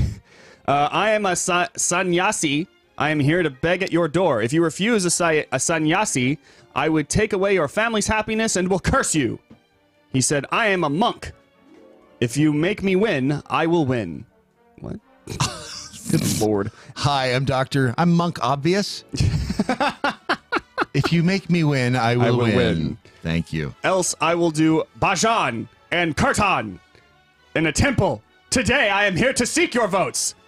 I am a sannyasi, and I am here to beg at your door. If you refuse, sannyasi, I would take away your family's happiness and will curse you. See, they couldn't get anything from my family. Dude, Indian politics is like way more interesting than our politics. Yeah, at least it's theatrical. I like it. I really do. I will curse you. Well, if you don't vote for me. Over here, we just have AOC going, if you don't vote us, then everyone's going to die in 12 years. Right. That's true. Remember, the clock is ticking on that, folks. The clock is ticking. We have got less than 10 years left before we're dead. That's right. That's right. Do something fun today. Make it worth it. Next one, botched penis enlargement. Papua New Guinea doctors warn of nationwide problem. Nationwide problem of botched penis enlargements. It's not smallpox they're concerned with. No. Thank you. They have much bigger problems. See? Well, I should say smaller problems, I guess, because thank you. Doctors in Papua New Guinea have warned of a nationwide problem, quote, of men injecting foreign substances, including coconut oil and silicone, into their penises in an attempt to make them bigger. Wait, is that wrong? Apparently, it does not do what you think it does, Brad. I'm sorry. When you felt this magic wand, did it feel like there was any weird substance on it? I mean, I would say that the only substance I felt when I grasped it was love. Okay. Yeah. Good. Just making sure. A doctor at the Port Moresby General Hospital said that over the last 2 years, his clinic has treated at least 500 men with penile disfigurement and dysfunction as a result of injections. I've seen 5 new cases every week for the past 2 years, and these are the ones that have come forward for treatment. Where is this, Papua New Guinea? Papua New Guinea. How many people live there? I think about like 10. We don't know how many of them are out there today, said Akule Dunlop, a surgeon at the hospital. I saw 7 today, so there's only 3 people who had not done this. No, they got a lot of people. Really? Where are they? They got at least 8.5 million people, so I'm just thinking, okay, that's a decent percentage of them who are. So a lot of people. Then it's a trend down there to inject. They're not very smart. Yeah, people. I was gonna say. Or at least the men aren't. The women are standing there and go, "What in the hell are you doing?" They're probably because they're probably sitting there injecting crap into their boobs, thinking they're gonna make it bigger. Maybe. Why would you go? I would not ever risk that kind of. I would leave it up to a professional if I were to do such a thing. Don't put needles in it. Okay? No. Don't put needles in it. I hear they hurt. From what I understand. Here's where the turkey thing comes back. I was in such a panic. Pregnant Cambridge woman attacked by a group of wild turkeys. Apparently wild turkeys are just mean. They are. They are mean. I mean, first of all, they're wild, and secondly, they're turkeys. So they're mean because they're stupid. Actually, it's domestic Are they turkeys. really? They're really stupid. Wild turkeys can't be all that intelligent. It's they run in front of cars all the time. Benjamin Franklin wanted to make our country's national national bird, bird, not the bald eagle, turkey. but the turkey. And I'm glad they kind of Things would have been different. It would have been different. Well, no, if they had, then we would have had endangered wild turkeys now. Yeah. It would have been a national crime to kill a wild turkey. Well, apparently we had wild turkeys that were endangered for a while, and now they came back. It was the damn Pilgrims. That's right. It was all those Plymouth Rock stupid Puritans. Those Plymouth Rock illegal immigrants. Indians should have built a wall. Right. Kendra Carlson feels a little ridiculous walking everywhere while clutching a large golf umbrella, especially when there's no rain in sight and more sunny spring days on the horizon. But after the 35-year-old was aggressively attacked by a group of wild turkeys in Cambridge recently, she knows it could be her best defense against the feathered animals. It's the one thing that I can do to make myself feel a bit more comfortable, Carlson said. I heard that the motion of opening up the umbrella in the face of a turkey might be enough to scare it away. Note that, folks. You know what else will scare the bird away? What? Getting shot. That will also, yeah. That will at least be a message to the rest of the gang of turkeys that That's right. Sends a message. This dude ain't messing around. Run. You tell your friends. Uh-huh. You tell them hell is coming. Uh-huh. Open rain down on them. Last one. In Colorado, a hunter claims he was sexually assaulted by Sasquatch. Rod? Did you hear that? Bigfoot. Hello. Mm-hmm. Daryl Whitaker from Glenwood Springs in Colorado claims a Sasquatch attacked him and attempted to rape him while he was walking in the woods. The 57-year-old man walking to his hunting cabin on Sunday to see if he had suffered any damage during the winter. All of a sudden, a large, quote, gorilla-like creature dropped from a tree in front of him and punched him in the face. It was at least 8 foot tall and the punch hurt like hell. I was knocked right out. Wow. Yeah. While Mr. Whitaker was trying to recover from the attack, the large humanoid creature began to tear his clothes while letting out some terrifying howls. When I regained consciousness, he had already torn my pants and was tearing through my underwear. I stabbed him in the shoulder with my hunting knife, and that made him run away. Mr. Whitaker immediately reported the attack to Glenwood Springs Police Department, and the Colorado Parks and Wildlife Agency did a joint investigation. Turn that knife over. It's got DNA on it. It's got DNA on it. Mm-hmm. There is a footprint. Uh-huh. But no fuzzy photo this time, apparently. He was too busy. And no knife with DNA on it, I'm sure. Yeah. He's too busy. Okay, you expect a man who's being raped by Bigfoot to stop and take a picture. That is disgusting, and I find it absolutely reprehensible that you would even begin cheese! to Wow. Oh, my God. This sounds like an insurance scheme to me for some reason. I don't know why. Possibly. But those are your headlines. All right. I'm going to go back over them. Wild turkeys are, they formed gangs now. They're roving through Boston. They're Boston street toughs. A monk in India is running for office and has threatened voters that if they don't vote for him, he's going to curse them. Apparently, Papua New Guinea is taking it upon themselves to try to enlarge their penises by themselves. The penile injection capital of the planet. Wild turkeys attacked a pregnant Cambridge woman. And apparently Sasquatch is a sexual molester. Sasquatch the rapist. And he lives out in Colorado. Of course he does. Where else? That's not surprising. Which one is fake? You have to decide. But first, Brad Staggs with a short announcement. I kept thinking it was because I was tired that my eyes were, but I realized my eyes are just all scratchy because it's the damn pollen, isn't it? The pollen is This is killing me. But the caffeine's working. So I'm loving my APR coffee this morning. It's the Franklin that I have in the machine, set on strong brew just to piss off Matlock. Oh, yeah. But my eyes are just like, ugh, this is driving me crazy. Yeah. If you would like to experience the wonderful high that is known as a caffeine rush, combined with the flavor of incredible and yet subtle textures, subtle notes of fruits, of chocolate, of subtle nuts. Subtle notes, actually, but look, they're not overpowering flavors. That's the beauty of APR coffee. DM he's subtle. Yeah, he's a subtle flavorist. Yes, he is. Although when I'm enjoying Ron's sexual chocolate, I really enjoy the. I enjoyed the 80% blend, but they knocked it back to 60, and that's what they like. So if you go to AmericanPrideRoasters.com, you will find all of the different blends of American Pride Roasters coffee, and you can choose your future favorite, because I guarantee you'll find one. AmericanPrideRoasters.com. And, all right, so guy behind the wall, where'd he go? Oh, there he is. He's hiding. What do you think, Rondolph? He's back there playing with his instruments. I'm going with Bigfoot, dude. Seriously. You offended his love of Bigfoot. He refuses to believe that Bigfoot's a rapist. Sasquatch would never do this. And I actually am going to side with my colleague in the other room there, and I'm going to say Bigfoot is bogus as well. Some people are saying that the wild turkeys are the fake one. Yeah, the turkey gang is fake, according to Larky. Yeah, go up and Larky, you go up and try to pet a wild turkey. And also, Zippy the Jackhole Monkey said, now people are claiming to be raped by Sasquatch. This Me Too movement has gone too far. Right. All right. I'd just do it for the story. You ready? Hit it. Oh, yeah. Here we go. Yep, here we are. There we go. Okay. This is the long one. This is. Is it? Or was it?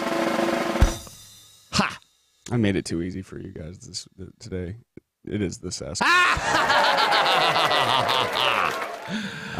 Yeah, or there would be a knife floating around with DNA on it right now. Mm-hmm. Yeah, and Ron would have already spent his entire family fortune buying it and having it in his personal collection. I apologize. Apparently I made it way too easy for you guys. That's not fun. Well, here's the thing. It's that no one wants to believe that Bigfoot is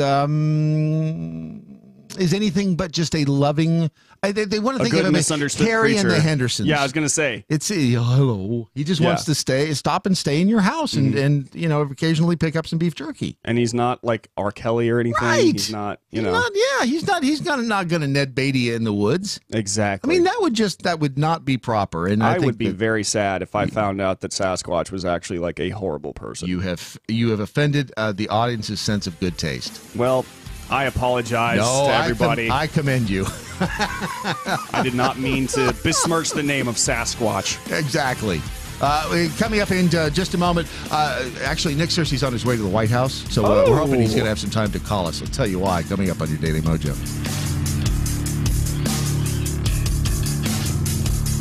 A free exchange of ideas. Mojo 50. Now you can fly anywhere in the world and pay discount prices on your airline tickets. Book a flight today to London, Paris, Madrid, or anywhere else you want to go. And pay a lot less guaranteed. Call the International Travel Department right now at Low Cost Airlines. 800-452-1075. 800-452-1075. That's 800-452-1075. Have you done it? You catch a glimpse of yourself in the mirror? I'm one of those people you don't want to see naked. Yeah, most of us. But I mean, you look and you're going, what the? I know. How did I get to whatever? Yes. Yeah. Oh, it's horrible. Hey there, it's Doc Thompson and Brad Staggs to tell you about a different way to shed those pounds. This is brand new tech. It's only been around for a couple of years or so. It was based on research from the University of California that said there's a molecule called OEA that's found naturally in your body. It produces it in the Mediterranean diet, that when taken in concentrated amounts, it will actually make you feel fuller and boost your metabolism. I've lost about 10 pounds so far. It's amazing. It now, really is cool. A company said, we can take this to market and make this great product that'll help you. It's called RiduZone, RIDUZone.com, RIDUZone.com. Brad's worked. It's worked for Brad's, worked for me, countless other people. Go to RiduZone.com and try today. You're going to love it. RiduZone.com. Remember that, RIDUZone.com. I got my Mojo 50. I got my mojo working out. Live free. I got my mojo working. I got my mojo working out. But it just won't work on you. I got my mojo working. But I just don't know what to do, y'all. The Daily Mojo. Yeah, you're right. Larky up and Farkin bit the hook, the line, the sinker, and swallowed it all. Yep, you fell right into my trap, buddy. Just figured Brandon wouldn't have two true asshole turkey stories. Assume one of them had to be exaggerated or fake. Yeah, that's kind of what I was hoping that y'all be like. Wait, two turkey stories? See, one of these has to be false. Like there can't be two true turkey stories. And DMXDM Brad called me subtle. I like it. I need to play that clip for a few people. We have I said no. I said the coffee flavor was subtle. I said your technique was subtle. I said you were subtle. Yeah. I mean, come on, dude. Come on. I think we should play the clip of keep the clip of the turtles just so that we can play it back on the thing. I'll do that. Just every now and then. So that was, I swear to you, I never would have guessed that. Not in a million. Oh, where is it that somebody it already went by? Jill Hollis in Seattle said Bigfoot sex is probably like giant tortoise sex. Not often and very possibly. Loud. Yeah. Possibly. And the other thing is, what is it? The giant tortoise sex makes human sex seem much less. What's the word? not very dignified. Oh, is it? Yeah, I think, well, you compare human sex to giant tortoise sex, and suddenly human sex is much more dignified. I don't know. Have you seen human sex before? I think it's best we just probably move on. Nick, I just wanted to thank you for saving me from that conversation. I don't know how much of it you heard about giant tortoise sex, but you can't run away forever, Brad. Yeah. Thank God I called in when I did. So obviously, I not only saved you, but your audience. Yeah, well, yeah. About a half hour ago, we played a clip of a giant tortoise having sex, and you'd never know it. All I can do is say, don't ever Google it. That's which now immediately you're going to turn around and do, because that's how human nature works. Yeah, exactly. Ladies and gentlemen, it is international film and television star Nick Searcy on the line, and I was pleasantly surprised to see your text. Was that just yesterday? Yeah, it was. So you are you already in D.C. right now? Yeah, I'm going to the White House this afternoon for a screening of the movie I directed, Gosnell. Mm-hmm. And okay, so this is an incredible honor. First of all, I would assume this is yeah, doesn't happen every day. Yeah, I was going to say likely not. And for those in the audience who aren't aware of the film, describe the subject matter.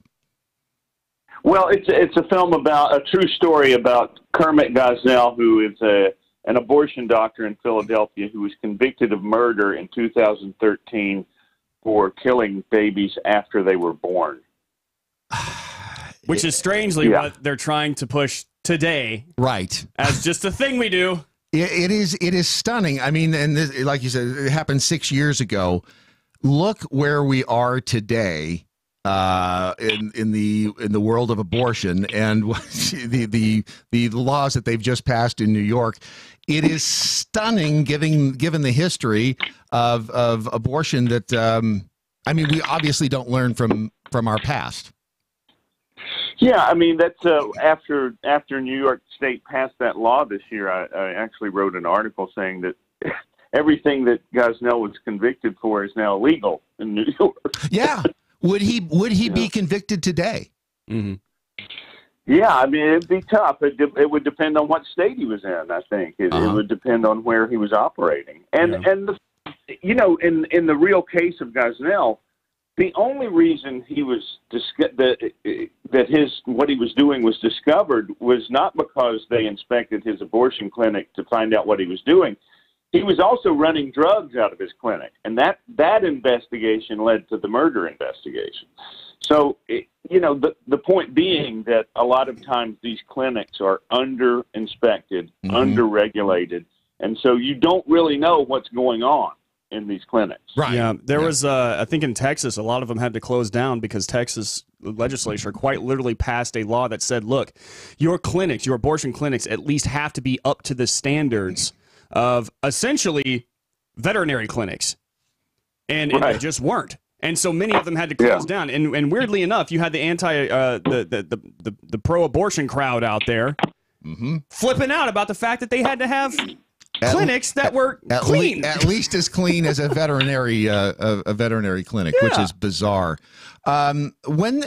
First of all, how does one get their movie screened? Is this something that you had to rally for, or is this something that they came to you for?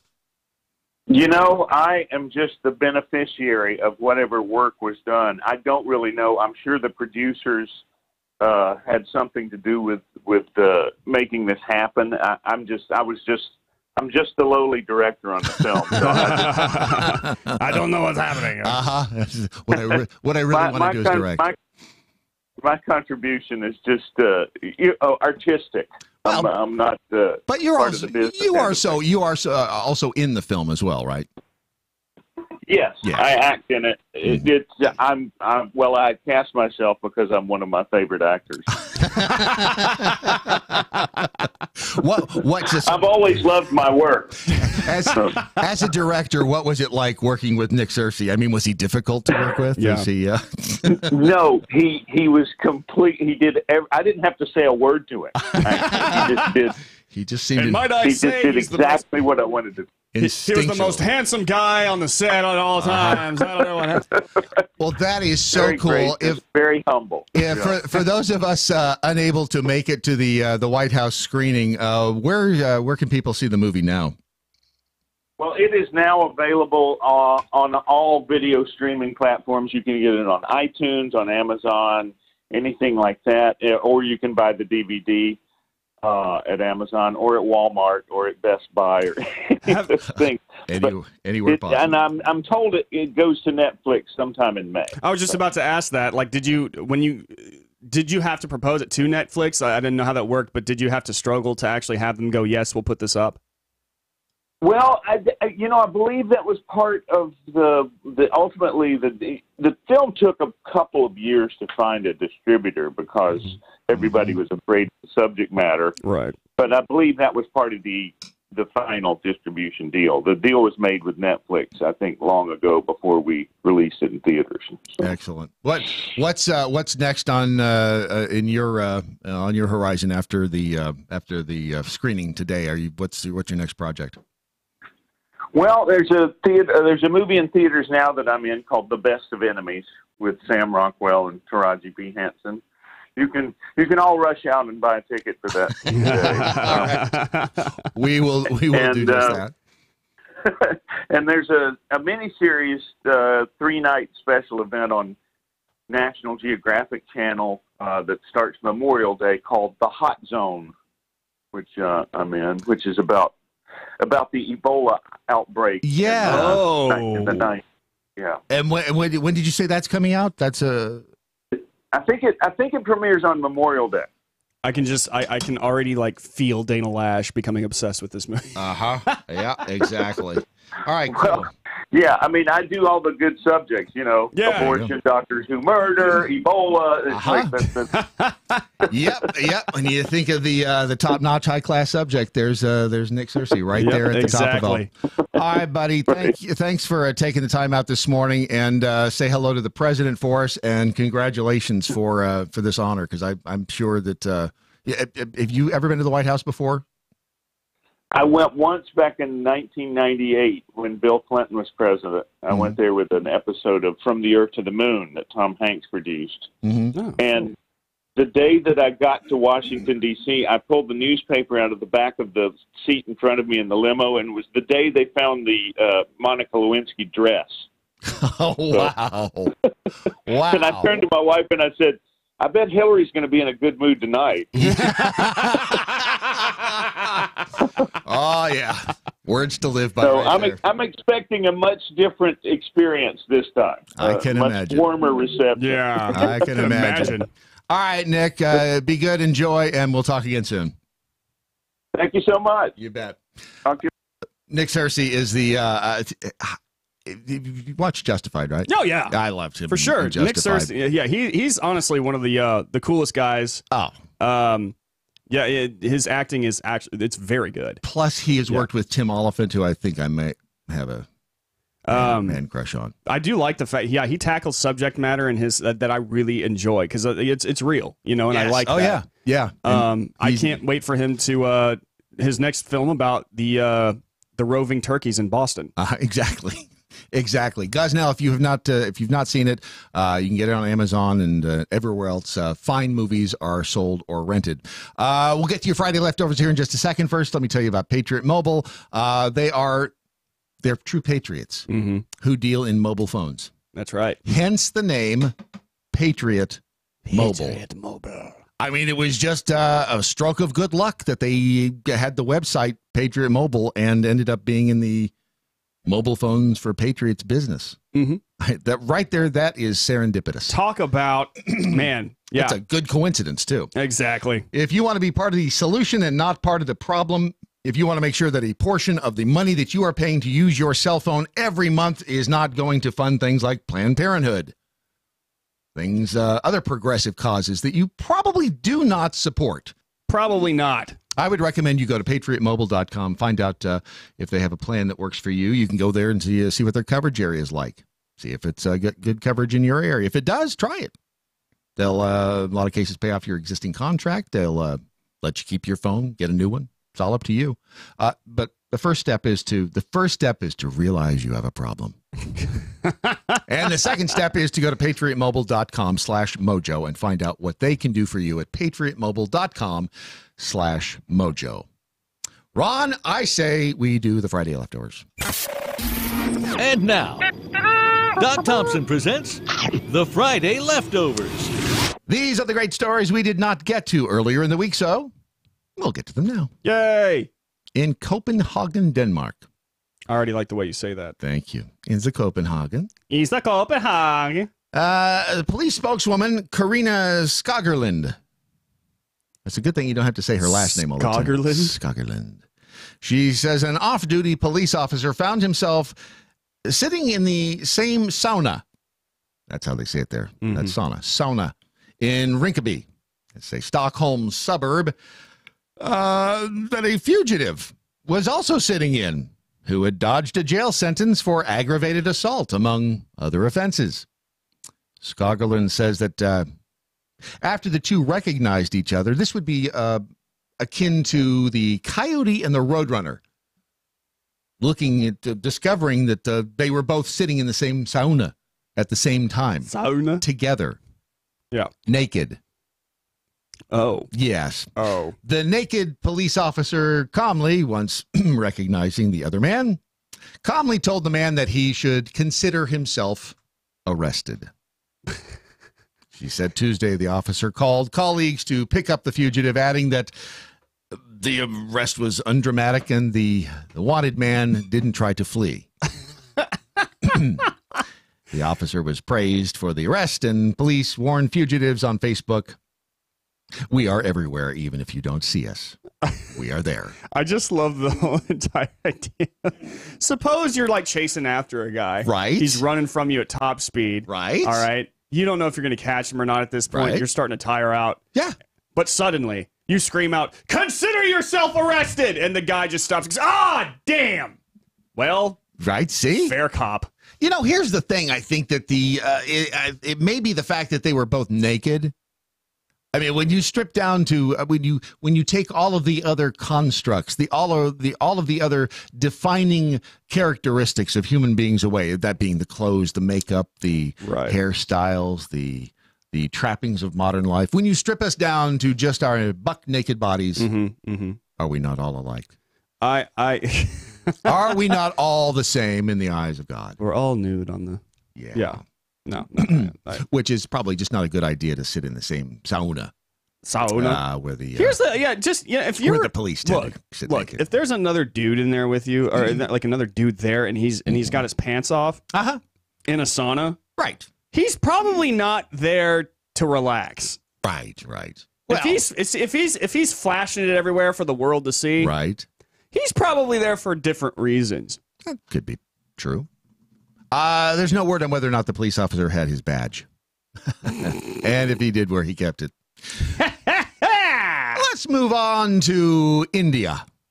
Oh, you know what? We just came from India. Yes, we did. Yeah, and we're going back to Osisha, India.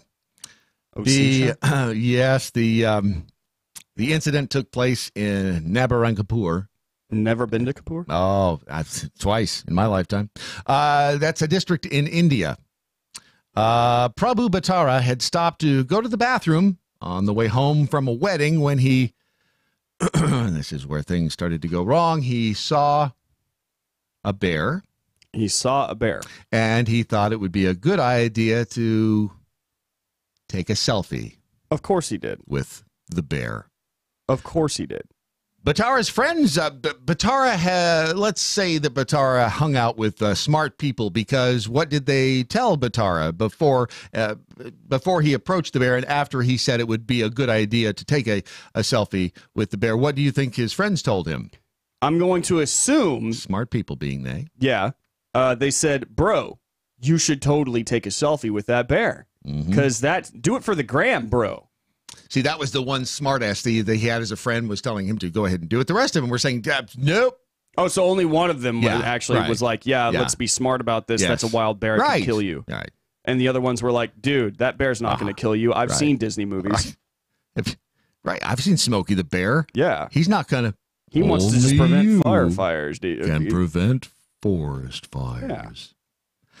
Forest rangers said Batara died on the spot. Oh, of course. And the bear was being treated for injuries that it suffered after it decided it did not want to be in a selfie with Batara. I don't know if you know... mauled him to death. Yeah, I don't know if you know anything about bears, but they're very vain. Yes, and they really don't, like, if you don't capture their good side, they become very agitated. Yes. And I don't blame them, to be 100% honest with you. I do feel like at some point in time, we all have to remember that bears have, like, public lives. I mean, like, you can't just take a picture of a bear. They have, like, a public persona they have to maintain at all times. Have you ever seen a bad-looking bear? And that's just it. No, they're all cute. They're fuzzy. They're hairy. They're amazing looking. Right. They do a lot. They take a lot of time to prepare for that. And then just taking a picture of them. If they've just gotten up in the morning and they have not had time yet to style their coif. Exactly. Or coif their style. That's right. They're going to be pissed. Y'all just need to, seriously, y'all need to be more respectful about the bears. Truly. Looks. Truly. And ask them first if they want to be in the selfie. Let's try a little bear respect, shall we? That's right. In Newton, Kansas, I'm just going to say it. Authorities say an extremely intoxicated man was attempting to have sex with the tailpipe of a car. Superb. This was in central Kansas. He was subdued with a stun gun after he refused to stop. I know. What can you say? So, I have questions. Yes. You in the front row. If this guy is getting pleasure from a tailpipe, first off, somebody get Guinness World Records on the line.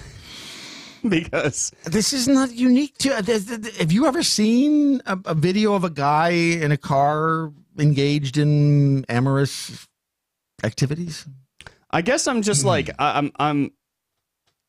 How? So that'd is be a my no. Well, it's easy if it's the tailpipe. I mean, I don't have to explain that to you, do I? Well, no, you don't have to. I just feel like it's a little strange that somebody could be like, you know what? You find it strange that someone's attracted to a car. No, I don't find it strange that someone's attracted to the car. Maybe I'm just not explaining this correctly. This dude has got to be huge in order for it to rub him in all the right ways. Okay. So hats off to him. Have you ever considered that the car may have been in great shape, worked out, did its kegels? I mean, maybe. I don't know. I'm not. I think you're assuming a lot of things here. Newton Lieutenant Scott Powell says the 24-year-old was taken to an emergency room on Tuesday because of his life-threateningly high 0.35 blood alcohol level and possible drug use. You see, I thought that he had sustained injuries from the car, possibly tetanus. So, like... I mean, you get tetanus from a car, right? Was it his car? He said the man, had a possible head injury. Sorry. Had a possible head injury, was completely oblivious to everyone standing around and telling him to stop. It does not specify whether or not this man owned the pink slip. Yeah, because so that's what they're called. It's a pink slip. Look, the only thing I can think right now is like, look, if it's his car, he bought it. He did buy it, yes. And if it's, honestly, if it's not anyone else's property, it's his business. I mean, like, you wouldn't arrest somebody for having sex with their own lusty Jill hole that they, because it's a different object than what you would normally stick it in. Possibly, though, the fact that he was doing it in public and that there was a... Well, that would put a different thing, spin on things a little bit. Yeah, no, I can see that. No one is forcing these people to stand around and stare at him doing it either. That's also true. Think about that. This sounds like another case of a whole bunch of busybodies. You know? Who's the real victim here? Exactly. Who is the real victim? I feel bad for this guy. I mean, does he not recall? Do none of the police officers recall the 1970 song? It was 1976, I believe, from Queen, "I'm in Love with My Car." Well, who doesn't know that classic? It's you'll Google it later. It's a very good song. Moving on to Florida. I know it's unusual that you would find a story on the Friday Leftovers from Florida, but this one is in fact from Florida. Weird. A Florida man who was involved in a car accident on Sunday was arrested after he allegedly asked troopers if he could leave the scene to get more meth. Did they let him? Orlando Sentinel reports that Scott Eklund crashed into another vehicle on Sunday afternoon. Police responded to the accident. They searched Eklund's car. They recovered meth on a small scale. Oh. Mr. Eklund was making no sense during our conversation, according to one highway patrolman. He was asking me to let him run away, that he could get me much more illegal substance that I had found with him today. Solid. Sounds like a solid deal. I mean, officer, hey, man, if you let me go, I can go get you more of this. I can get you more meth. I can get you a lot more meth, much more meth. you got to think this off. Like, but I mean, why would he think it would work? Well, here's the thing: did they not search his car? Right. Were they not looking for meth? Yeah. Were they not looking for illegal substances? Yeah, I guess they never really told us why they were doing that. Okay, but if you see somebody who's looking fervently for anything, I mean, if you find somebody looking for, I don't know, let's say ketchup packets. Right. You know, oh, this person really wants ketchup packets. Right. Look at how badly how much time he is spending, how much effort he is spending looking for ketchup packets. How obsessed he is with ketchup packets. I should help him. I know where there's some other ketchup packets. Yeah. I can help. Dude, I can help you. If you want ketchup packets, I know there was a bunch of them. I'll go get them for you. Mm-hmm. That's essentially what this man was doing. Did they let him go? No. Oh, so they weren't that obsessed with meth. No, he was arrested and charged with methamphetamine possession and driving with a suspended license. He's currently being held in the Orange County Jail. Reports also indicate the police are still searching for meth. They just can't get enough. Right, exactly. No word on whether or not this is in fact the same man. I will tell you right now, it is not. A man in Florida was arrested for allegedly breaking into cars in the jail parking lot moments after he was released from that jail. Yeah, someone sent this to me for to use during the headlines. It's at one point. Yeah, it's Michael Casey Lewis. He was originally arrested on charges of grand theft. Grand, not grand. Grand. I would like to present grand theft. On Thursday, when deputies said they spotted him behaving suspiciously, after being released, deputies in the parking lot of the jail observed Lewis pulling car door handles and learned he had just burglarized several cars right there at the jail.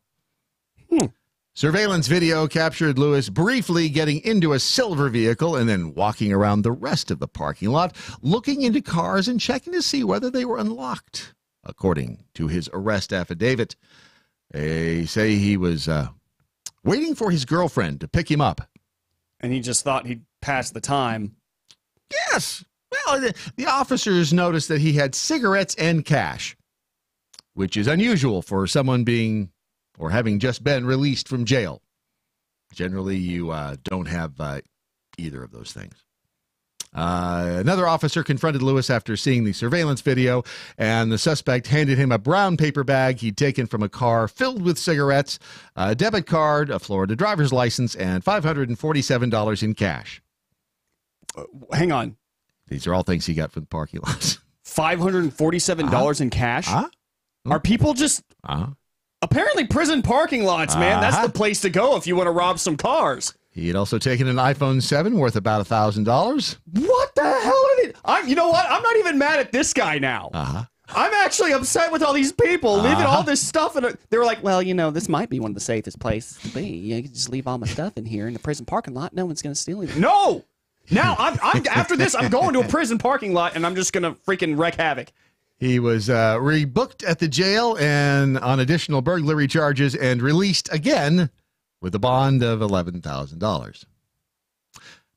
Your leftovers continue in just a moment, but one thing they did not find on this man's person, you know what they didn't find on his person? Meth? They didn't find the Mother's Day gift pack that you can get right now at MoJo Wild Rice. Well, if they had found that. Right? I mean, Lori and Jay are far too smart to leave their vehicle in that parking lot unlocked with, stuffed full of the Mother's Day gift packs. I mean, they're not going to do that. They're smart people. Yeah. They sell them. They keep them in a secure location until you go to MoJoWildRice.com and you click bleep, buy, and then it goes into your little shopping cart there, and bleep, you pay for it, and they send it to you. Bleep. Right. That's the sound it makes. You'll know you've done it the right way when you hear. Yeah. Thank you. Sorry. It's all right. I realized I'd hit my limit on your performance of the beep. Well, yeah, it's just like I'm a little slow this morning. I am too. It's been a week. Let me tell you, folks. It's been a week. I was actually late coming. I was actually late to my usual time coming in here. Yeah, his alarm clock didn't work doubly. No, it worked, but you know it doesn't work. You know it doesn't work. Your give a shit button. Dallas traffic. Why? Go to MoJoWildRice.com and use promo code MOM10 to get the best Mom's Day gift pack you've ever had it. In Pennsylvania, a woman who wound up on the local police department's top 10 most wanted list was arrested last week after she taunted cops on Facebook in a post about her being on the run. Chloe Jones implicated herself when she commented on the wanted post by the Greene County Sheriff's Office, writing, "Ha-ha, do you guys do pickup or delivery?" with 4 crying, laughing emojis. Jones then got into an argument with other commenters on the post and claimed that she was at a hospital in Morgantown, West Virginia. Well, she was at the hospital in Morgantown, West Virginia, because that's where the West Virginia cops were able to track her down and extradite her to Pennsylvania. Mm-hmm. The Greene County Sheriff's Office thanks citizens of Greene County, Monongalia County, and the many others for your tips that led to Jones's arrest. Good job.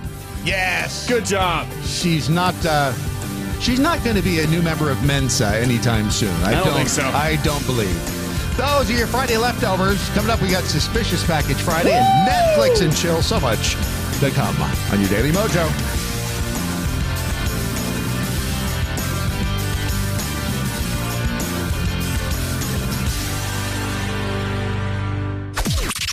This is the seditious, rabble-rousing, liberty-loving, home of fun, entertaining, and compelling talk.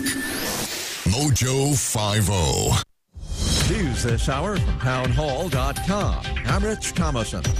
President Trump targeting House Democrats for what he says are their free-spending ways. On Twitter, the president writes, they want to negotiate a $2 trillion spending increase but can't even pass their own plan. We can't afford it anyway, and it's not happening.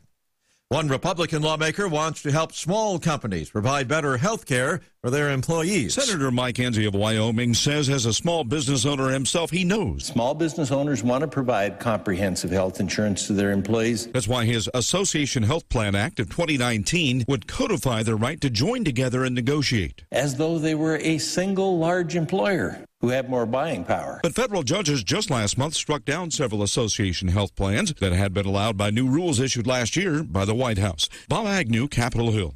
A Florida prep school administrator set to plead guilty today for his role in the nationwide college admissions bribery scheme. Mark Rydell is due to enter guilty pleas to conspiracy to commit mail fraud and honest services mail fraud, plus conspiracy to commit money laundering. Today at a federal court in Boston, he faces up to 20 years in prison and a $250,000 fine. That's correspondent Matt Small. A fierce storm that's pummeled parts of the plains and the upper Midwest, whipping up high winds and dumping lots of snow, isn't through with the region just yet. We are still looking for additional snows across the northern plains into the upper Mississippi Valley. So again, that'll be the eastern Dakotas on Friday, as well as into Minnesota, northern Wisconsin, and western upper Michigan. Meteorologist Brian Hurley at the Storm Prediction Center. Authorities say that travel is difficult, if not impossible. They're urging people to stay at home. There are many, many power outages as a result of the storm. Wall Street, Dow futures up 239 points ahead of this morning's opening bell. S&P futures better by 18. NASDAQ futures up 39. More on these stories at townhall.com. Never Forgotten Apparel is more than just a premium women's and men's clothing line. It's a movement to remind us to wear American-made and serve those who serve us. Our heroes. Never Forgotten Apparel gives 20% of their total sales to nonprofits that support homeless veterans and off-duty firefighters, and 50% to individual veterans and firefighters in need nationwide. Check out neverforgottenapparel.com. Use promo code MATT, M-A-T-T, and get 15% off your purchase. Bottom line, if you want to lose weight, go to riduzone.com. That's R-I-D-U zone.com. Riduzone has helped countless people lose weight, and they can help you too by boosting your metabolism and making you feel a little bit fuller naturally. Riduzone.com. Say what you want to say about Cortez. She's not unattractive. Whoopi Goldberg, ugly as dirt. She one ugly woman. She ugly. Whoopi is jealous. Making radio great again. The Cartel with Matt and Ron. Weekday afternoon. MoJo 5-0.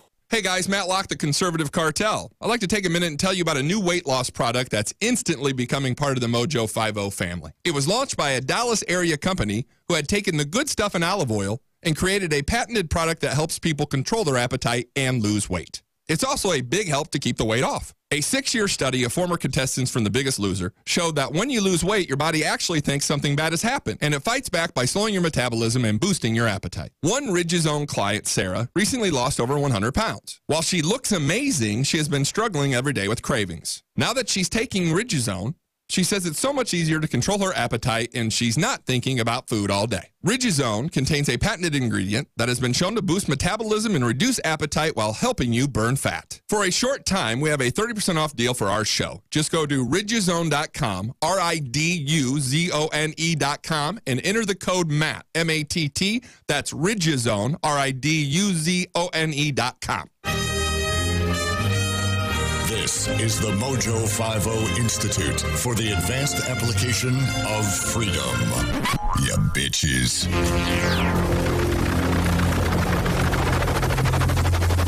The mothership has landed. All right, wait just a second, MoJo Jedi. Although maybe I'm just taking it wrong. He just tweeted, so no credit for the last Friday leftover story. Oh, well, I tried. What makes you think I found it through you? I mean, I know how to use Google. I get sent stuff from listeners all the time for stories they want me to do for like headlines and stuff, or even just to write about. And did they not think that you could possibly have found that before they sent it to you? I mean, yeah. Well, there's that, but also like sometimes it's sent by multiple people, right? Like the same story. But if it makes you feel better, MoJo Jedi, okay, it was you. It was all you.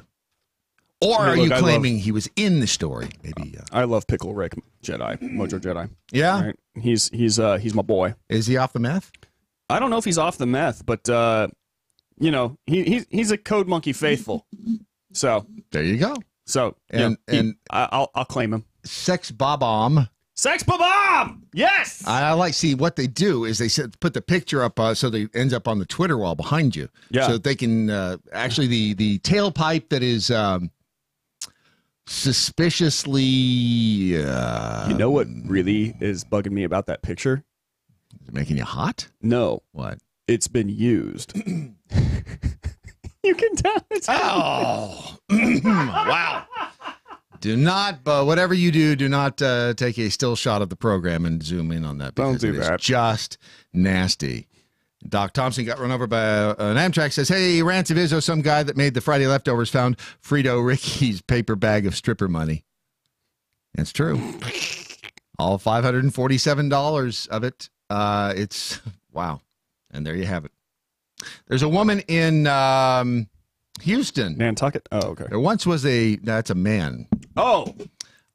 She is suing the Houston Astros for more than $1 million, saying that the T-shirt cannon that the team's mascot used at the game last season broke her finger. Oh, shut up!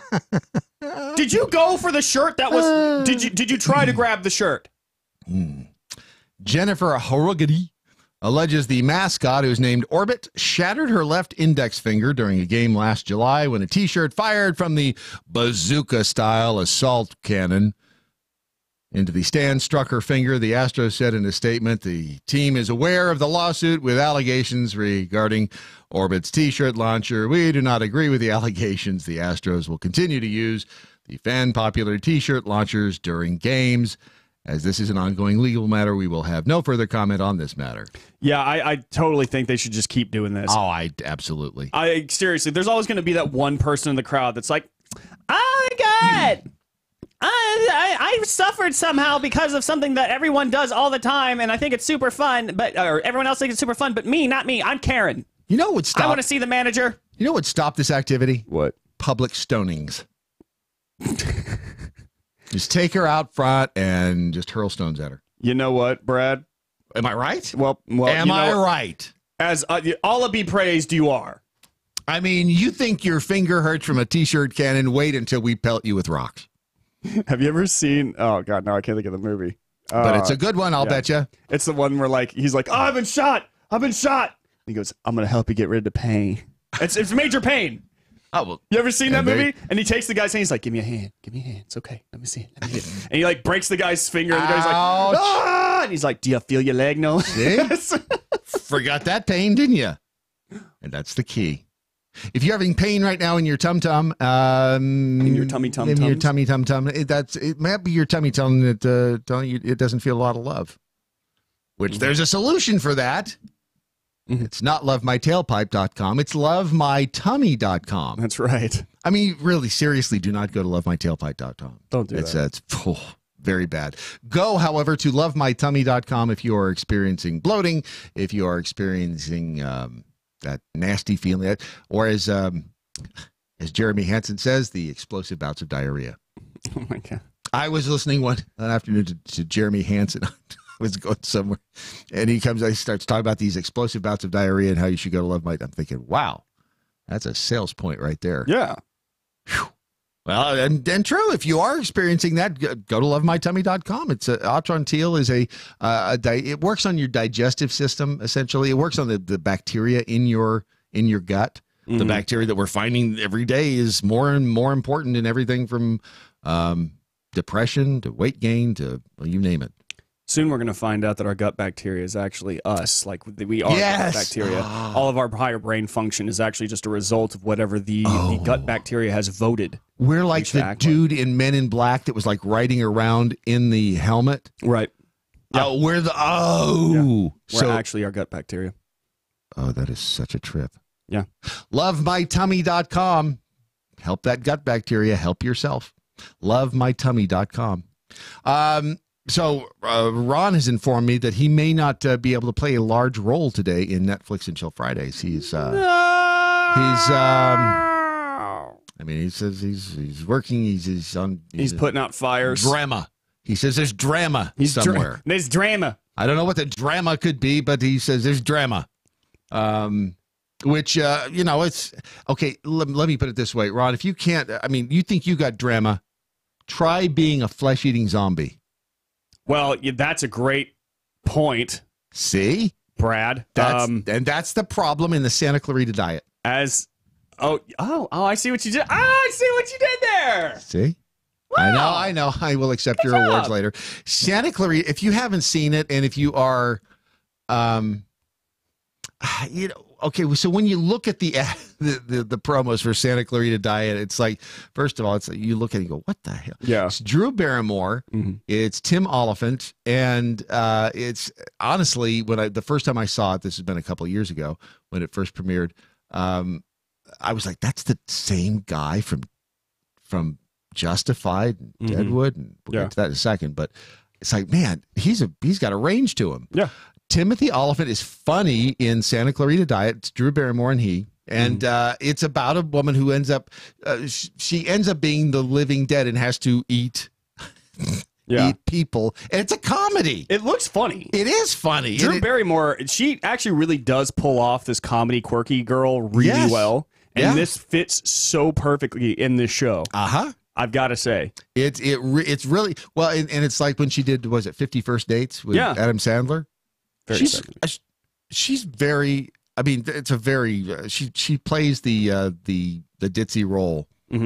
Like you said, she plays it very well. Santa Clarita Diet is, I recommend it because it is something, it's kind of off the beaten path. It's almost a spoof on The Walking Dead-ish, which I love, but it's done very well. And that would be a crisis in your family. Try being married to that. Yeah. Absolutely. But if you don't like gory stuff, yeah, because there is some gore. I mean, but it's comedy gore. Yeah, I mean, like, yeah, it's kind of offset a little bit, and I will say that, you know, like gore doesn't bother me at all. Me either. It really doesn't. Ron just I think though that gore without a purpose has never really. That'd be Al Gore.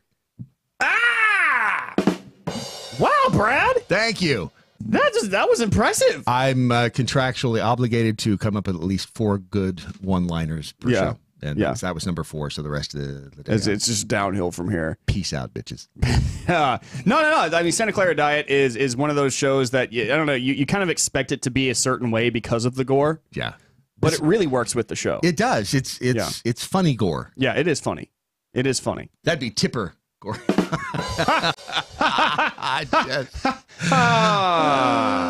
me just move on. What's your suggestion? So, I am going to have to take us to the nether regions of streaming. Wow. Am I gonna need pants? No. Okay, good. Then I'm in. Because where I'm going is Prime. Yeah, I like Prime. I'm going to Prime. The first one, I wanted to bring this up last night, Flitzing Show, but there's so much out that's so good. You could spend hours. I mean, this could be 6-hour long show. Oh, it could. Yeah. I am a huge fan of, or was a huge fan of Top Gear on BBC. See, I watched the American version. No, that sucks. I did not like the American version. It version. wasn't bad. I liked it. Well, I guess maybe I was just spoiled by the UK's version, where it originated and stuff like that. Right. And you have Jeremy Clarkson, and his 2 buffoons who are just amazing. But the James May and James May and Richard Hammond. Right. And I don't know if you heard the story about what happened, but they had one of the best rated shows on the BBC of all time. And then something happened with Jeremy Clarkson where he apparently walked into the room and someone didn't have his lunch ready and he punched a guy. That resulted. Was there a problem?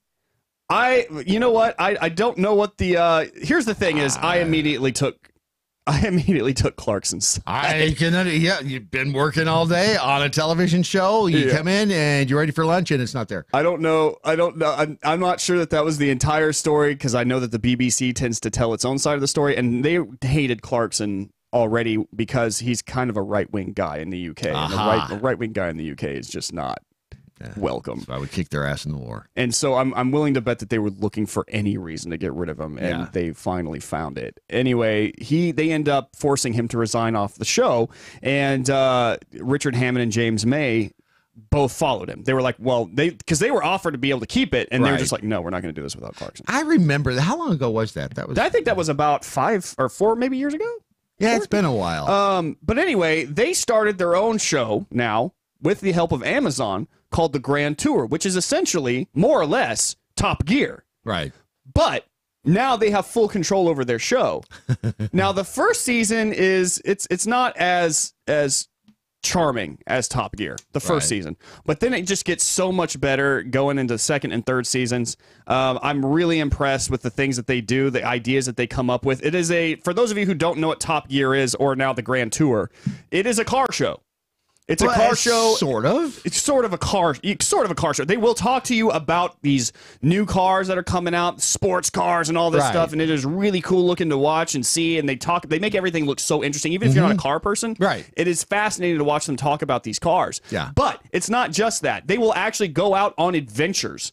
We're using other cars, like older cars. They're like, they compete with each other, like which car is best. And it's so funny. It could be so funny, the things they get into. It could be like a Dallas to Houston race. Right. But you're driving a 72 Ford Pinto. Right, exactly. And you have to get there before the guy who is taking, Amtrak. Right. And you can't drive on any main roads. Exactly. And so like they have these challenges, but like they everything they do is so funny. Uh-huh. Like they go through a obstacle course. They come to America and they're like, we're gonna do exactly what these special forces guys do, and they're like outfit with guns and stuff like that. And like just watching British dudes try to use guns is hysterical. So please, by all means, go to Amazon Prime. If you don't have it, get it. Watch The Grand Tour. And and just as a warm up to that, if you watch Top Gear, what was the one in the States called? Was it Top Gear? It's Top Gear. Okay, so they I remember one of the episodes, they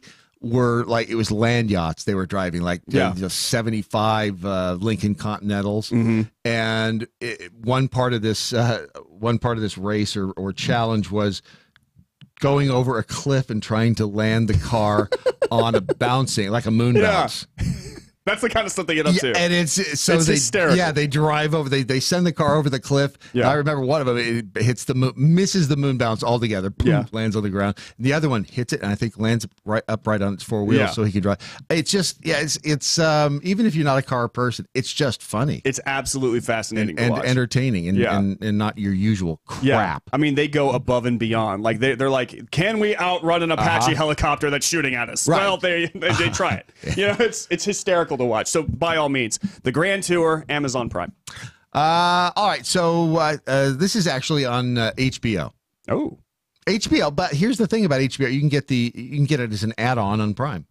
Yeah, you can get any. That is the great I have thing. Stars as an add-on. This is, and I've got I think Showtime. Yeah, and because this is a great time to be alive. I remember back in the day when you had to have HBO and the special box on top of your television set that you had to plug a cord into, and all of the magical moving pictures came through the box on top of your television. And now it just comes in as an app. Barry. Have you seen Barry? I have not seen Barry. It's a comedy. It stars Bill Hader he was on Saturday Night Live. Oh, yeah. Oh, is this the one about the comedian? He plays, well, sort of. He plays an assassin. He plays a retired, I think he was the Army Ranger. He was a sharpshooter in the war. And he comes back to the States, and Stephen Root is kind of his agent as getting him to fulfill these contracts in the States. And he's tired. He doesn't want to be an assassin anymore. He wants to be an actor. Oh, I love it. And Henry Winkler plays an acting coach. And the Sarah Gold, is it Sarah Gold or Goldberg? Because Sarah, she may be one of the reasons I like it. But it's a hysterically funny show. Yeah. Bill Hader does not think he does. After the first season, he's like, I just really didn't think I was doing a good job. But it's like, dude, you're killing it. Yeah. Hey-oh, because he's an assassin. But Sarah Goldberg is in, if you've seen Justin Timberlake's video, the big song that was recent, I got from Trolls. Everybody knows. That one. Down in my bone. Right. I can't fight the feeling. Can't fight the feeling. Yeah. And the blonde, kind of heavy set blonde that's in the front yard, kind of in the front. Yeah. I got a thing for her. Oh, you do? She's hot. Oh. I think. And I'm pretty sure it's the same woman that's in Barry. So anyway, to make a long story longer, it's a well-constructed show. It's funny. It's not what you, and this is the weird thing about all of these little promos. It was like when I recommended the Netflix You. When you look at the promo for You, it's like, that does not look interesting at all. Yeah, yeah. And I think that's the same thing with Barry. Unless you actually stop and take the time to watch the first 10 minutes of Barry, you're missing a treat. I am 95% sure you'll get hooked on it if you watch it. That's okay. That's good to hear, because I saw it and I was like, this seems like an interesting concept. The trailer was not helping me wrap my head around what it is exactly. Yeah, he wants to be an actor. Yeah, so this actually sounds way more interesting now. It is. I'm going to have to give this a shot. It's fascinating. And you know what Ron says to that? What does Ron says to that? Nothing, because he's apparently got more important things to do. He's missing. Whatever. Yeah. Well, I don't know what's more important than the show that's currently on the radio station. But that's okay. So I'm sure he was going to suggest something stupid anyway. Probably. What's your next suggestion? My next suggestion, I was actually tied between two. I'm going to go ahead. 2 women, 2 books, 2 shows. Once again, both on Amazon Prime. I'm just going to go ahead and give them both to you, because one, I don't have a whole lot to say about. Sure, it's just good. You need to go watch it yourself. If you've ever enjoyed The Tick. Yes, I love The Tick. Okay, so they recently remade into an Amazon Prime show. Yes, and it is awesome. I love it. I love the way the characters like, because like even as a kid, like the Tick cartoon show, like it never really appealed to me. It didn't. Oh, I No. thought because he was just so over the top as the Tick, a superhero. Yeah, I just every time they tried to approach it, it was just never that fun. Right. And I was like, so out of the blue, I don't even know why I wanted to give it a shot. But I see what you did there. The blue. Get it? Yeah. I wanted to give it a shot, and so like I kind of started watching the new Amazon Prime show, and I am now having one of the best times watching a Tick related thing. Do you do it in the nude? Okay, I just want to make sure that you were following the trend. No, Brad, Yeah, I don't do it in the nude. I put Why? on my skin tight blue leotard. That's much better. That is much Who do better. you think I am? That's a good question. So, but yeah, that's a very good show. It's funny. It's smart. It actually has a well-crafted story. Yes, which I'm surprised about for a Tick show. You know, What's his partner's name? Harold. The Moth. That's right. But isn't one of them in Harold? Isn't that his name? Yeah, I can't remember now because now I'm trying to think about it. Right. But like think the about a entire pink thing elephant. is like he's such an unwilling participant in the superhero game. Yes, The Moth. yeah. But the Tick keeps pushing him into it. Like he does not understand the fact that he does not want to be there. He's like, "You're my sidekick." Ha, ha, ha. And he's like, "No." It's great. It's so fun. But he's the anti-hero. Yeah, exactly. and it's so funny. Yeah, honestly, go watch the Tick if you're really into it. It's not afraid to make fun of itself. Yeah. But yeah, so that's pretty much all I have to say about that. You can get the other thing that I just wanted to throw out real fast because it's also on Amazon Prime and it's a favorite of mine. It has been since I was a kid, which is weird. If you've ever do you like old shows by chance, like the Dick Van Dyke Show era? Yeah, absolutely. I think those were some of the funniest shows. So, this isn't necessarily funny. It's actually a drama, but it's made around the same time. It has I that same hate those. feel to it. I hate those shows. I was introduced to this movie as a kid in school, and I don't even know why they showed it to us, but I'm glad that they did. It's called 12 Angry Men. It was a Broadway play. Yes. And then Henry Fonda put it on film. I think Jason Robards was in that too. It had a stellar cast. Yeah, it did. But essentially, it's a box episode. It's a feature length box episode where essentially all these guys, these 12 guys, they're jury members, are locked in this room and they have to decide whether this kid murdered his dad. Okay. Right. And all of them are pretty much convinced that this kid did it, except for Henry Fonda's character who has doubt. And so the entire movie is them not only trying to work out whether or not this kid really did kill his dad by using the evidence that was presented to them, but also dealing with their personal issues and prejudices along the way. And so, yeah, it is one of the best. I love the acting from that era. I love the acting from that era. But B, I feel like it gets really intense, and it's really interesting that you get that feeling from this because it never leaves this room.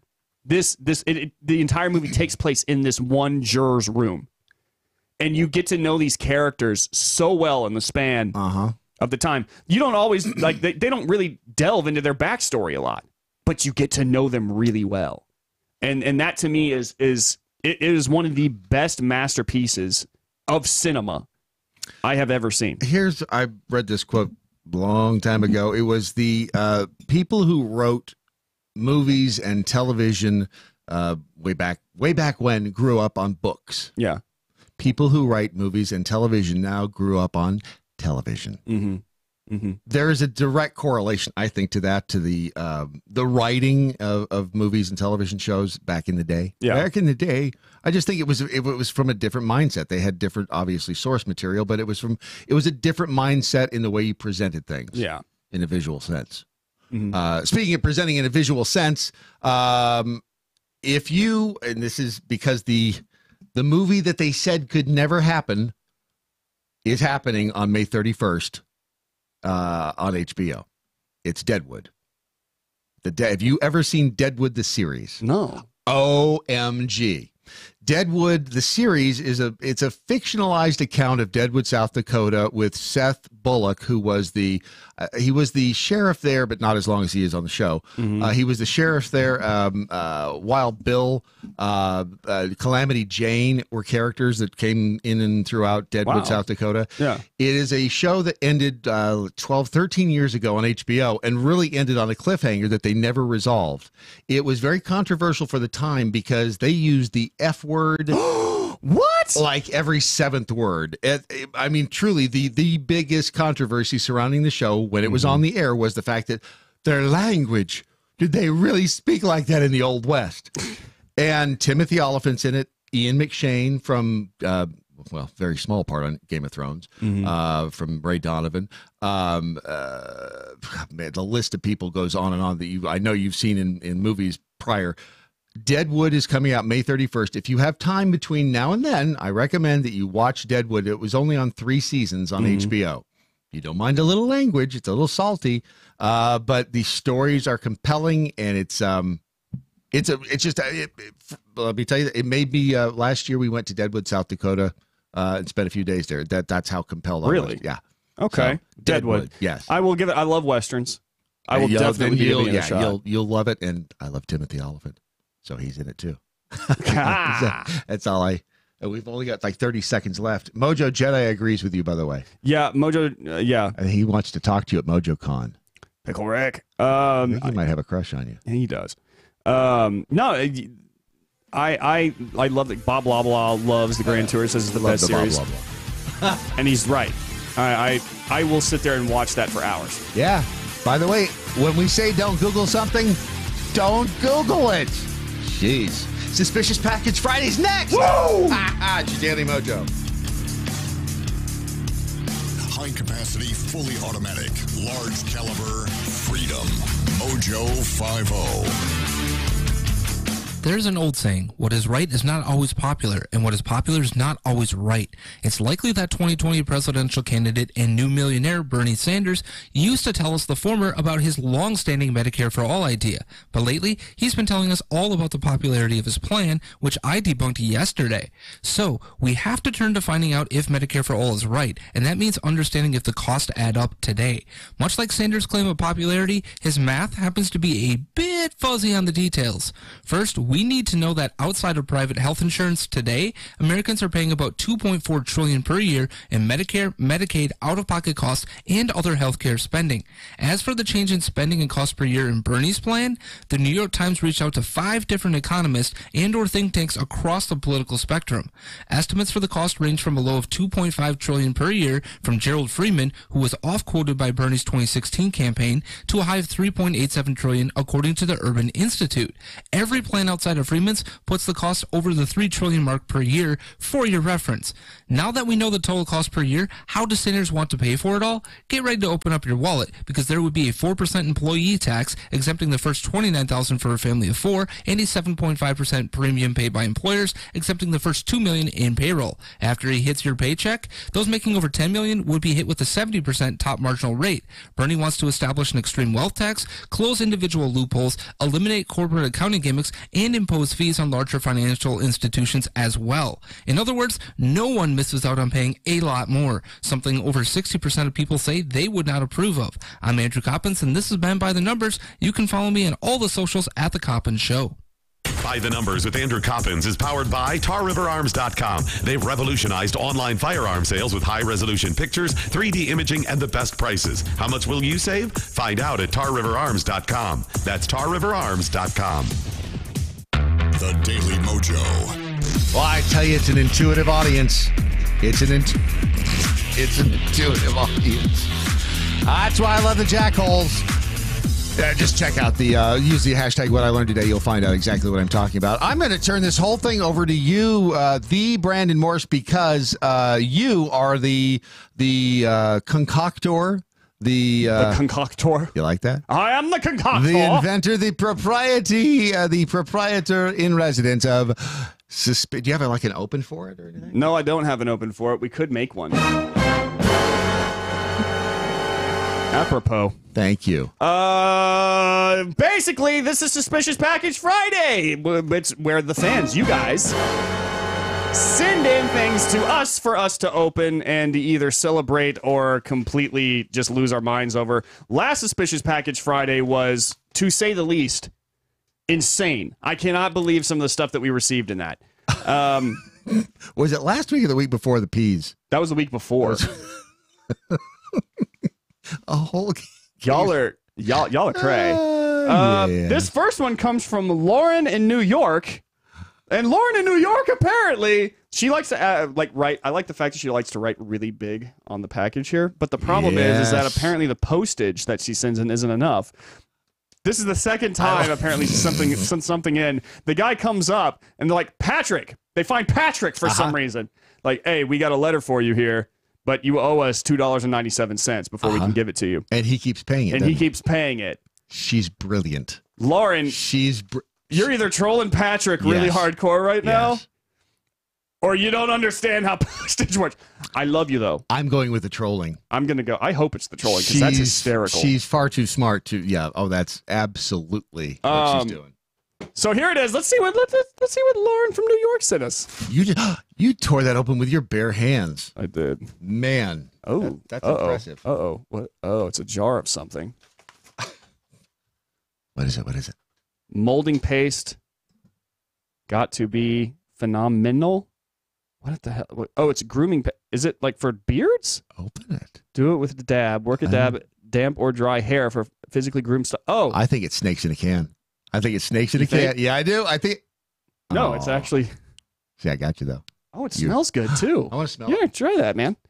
Style your hair with it. Oh, it does smell good. Yeah. Is she trying to tell you something? I think she's trying to tell me something. You need to start doing. Does she think that you're unkempt? I am a little unkempt right now. Like I have. I don't know. Your hair looks good. This week I have not done my hair one time. I just kind of come in. I'm like, hey. Well, when you come to work and you put headphones on, there's not a lot of sense in quaffing. Quaff beforehand, because you're going to get headphone hair. Lauren Shays. She's talking to us right now. The guy looks like me on the front cover, apparently. And it kind of does. She's right. He's a little more coiffed than you are. He is coiffed. He has done some quaffing. He's a coiffer. He is a coiffer. I like that. Yeah, thank you, Lauren. That's amazing. She's going to, if she comes to MoJoCon, by the way, she will be able to tell you by your smell. She will be. You know what, Lauren, at MoJoCon, I will be coiffed, and I will have used your product that you sent me to do the coiffing. You'll know Lauren when she walks around. She'll be holding up the can of and like trying to match it to face. Yeah, exactly. Yeah. Thank you, Lauren. That's very nice of you. It is. All right. I still think it would have been funnier if it was snakes. Brad's so disappointed. This next one is from Paul in Pennsylvania, or is it Philly? Pennsylvania. It's PA. Let's see. Paul from Pennsylvania. Let's see what he sent us. You're not going to be all over that with you. You need a knife, don't you? Wait, you want a knife? I got a knife. If you need a knife, I got a knife. You want a knife? Hey. He wants so badly for me to use the knife. What day is it? So... Mike. You're not going to be able to get that open with your bare hands. Son of a bitch. I'm a strong boy. He got it open with his bare hands. It's a can of snakes. Oh, My Hero Mega. Oh, look at this. It's the Donald Trump comic. Oh, and wait, there's a hat in here. Uh-oh. What's it say? It's a Japanese symbol. You know what's that's a Japanese symbol for? I'll bet you anything. Make America Great. Yeah, I'll bet it is. I'll bet if it's not, it is now. God, I'll bet you anything that's what that is.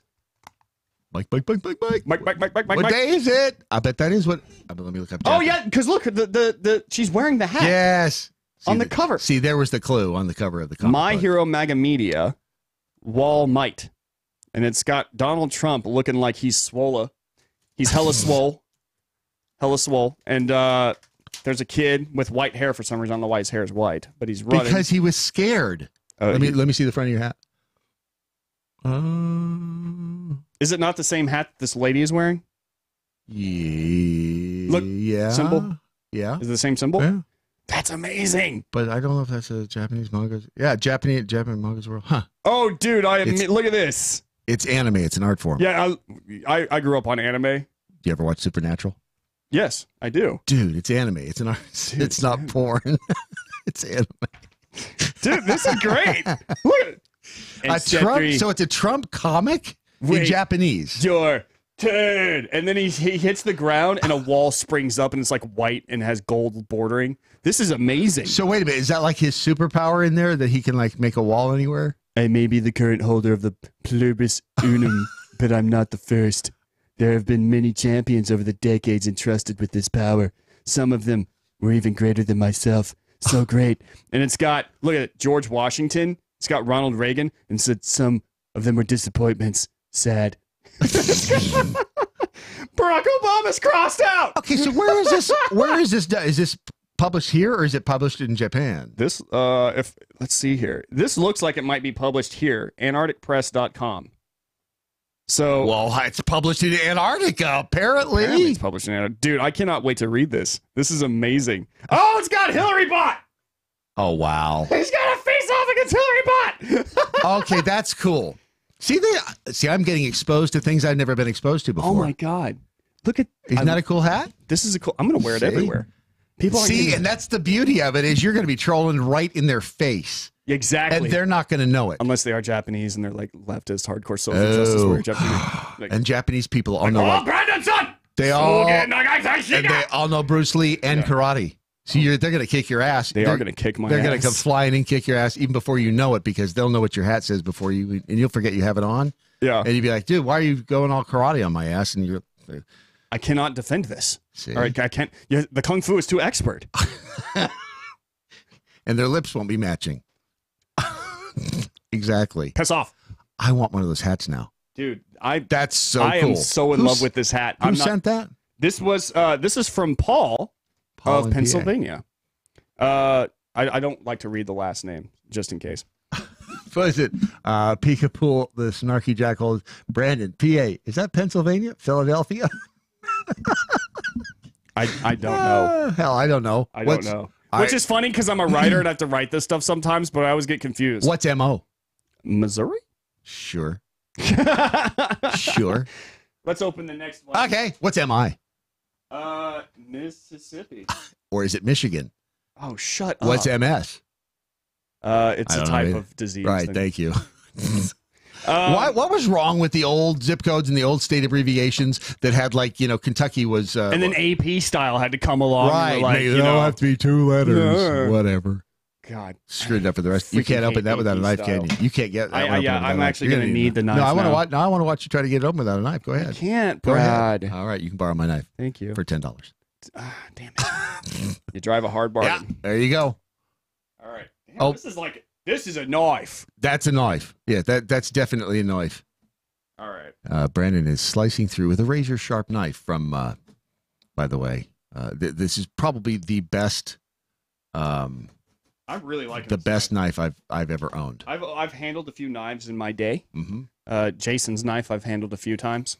But that's a knife. This is a knife. Oh! It's a Minuteman knife, by the way. Okay, so this is from, I'm going to assume it's from DMXDM. Okay, where's it postmarked? It's not. It has to be. It has to have a... It says CMB headquarters. That's where it went to. Where's it from? No. It says CMB headquarters as the from? Yeah. That'd be our corporate office from. They're impersonating us? Yeah, apparently so. Those dirty, rotten... But where's the state? It doesn't say... It says Iowa. Yeah, that's by DM. Which is IA. Yeah, you're right. Yeah. But we got some APR coffee here. Nice. Yeah. Let's see what we got here. Brandon Morse's Code Monkey Bread Blend. See? Wow! I've got my own coffee! All right. Code Monkey's a symbol every weekday at 8 a.m. for Doc Thompson's Daily Mojo. And now, your Mojo is sure to hit 5-0 with the Brandon's Code Monkey Bread Blend, a full city roasted South American blend with traditional monkey bread flavors, cinnamon and pecan.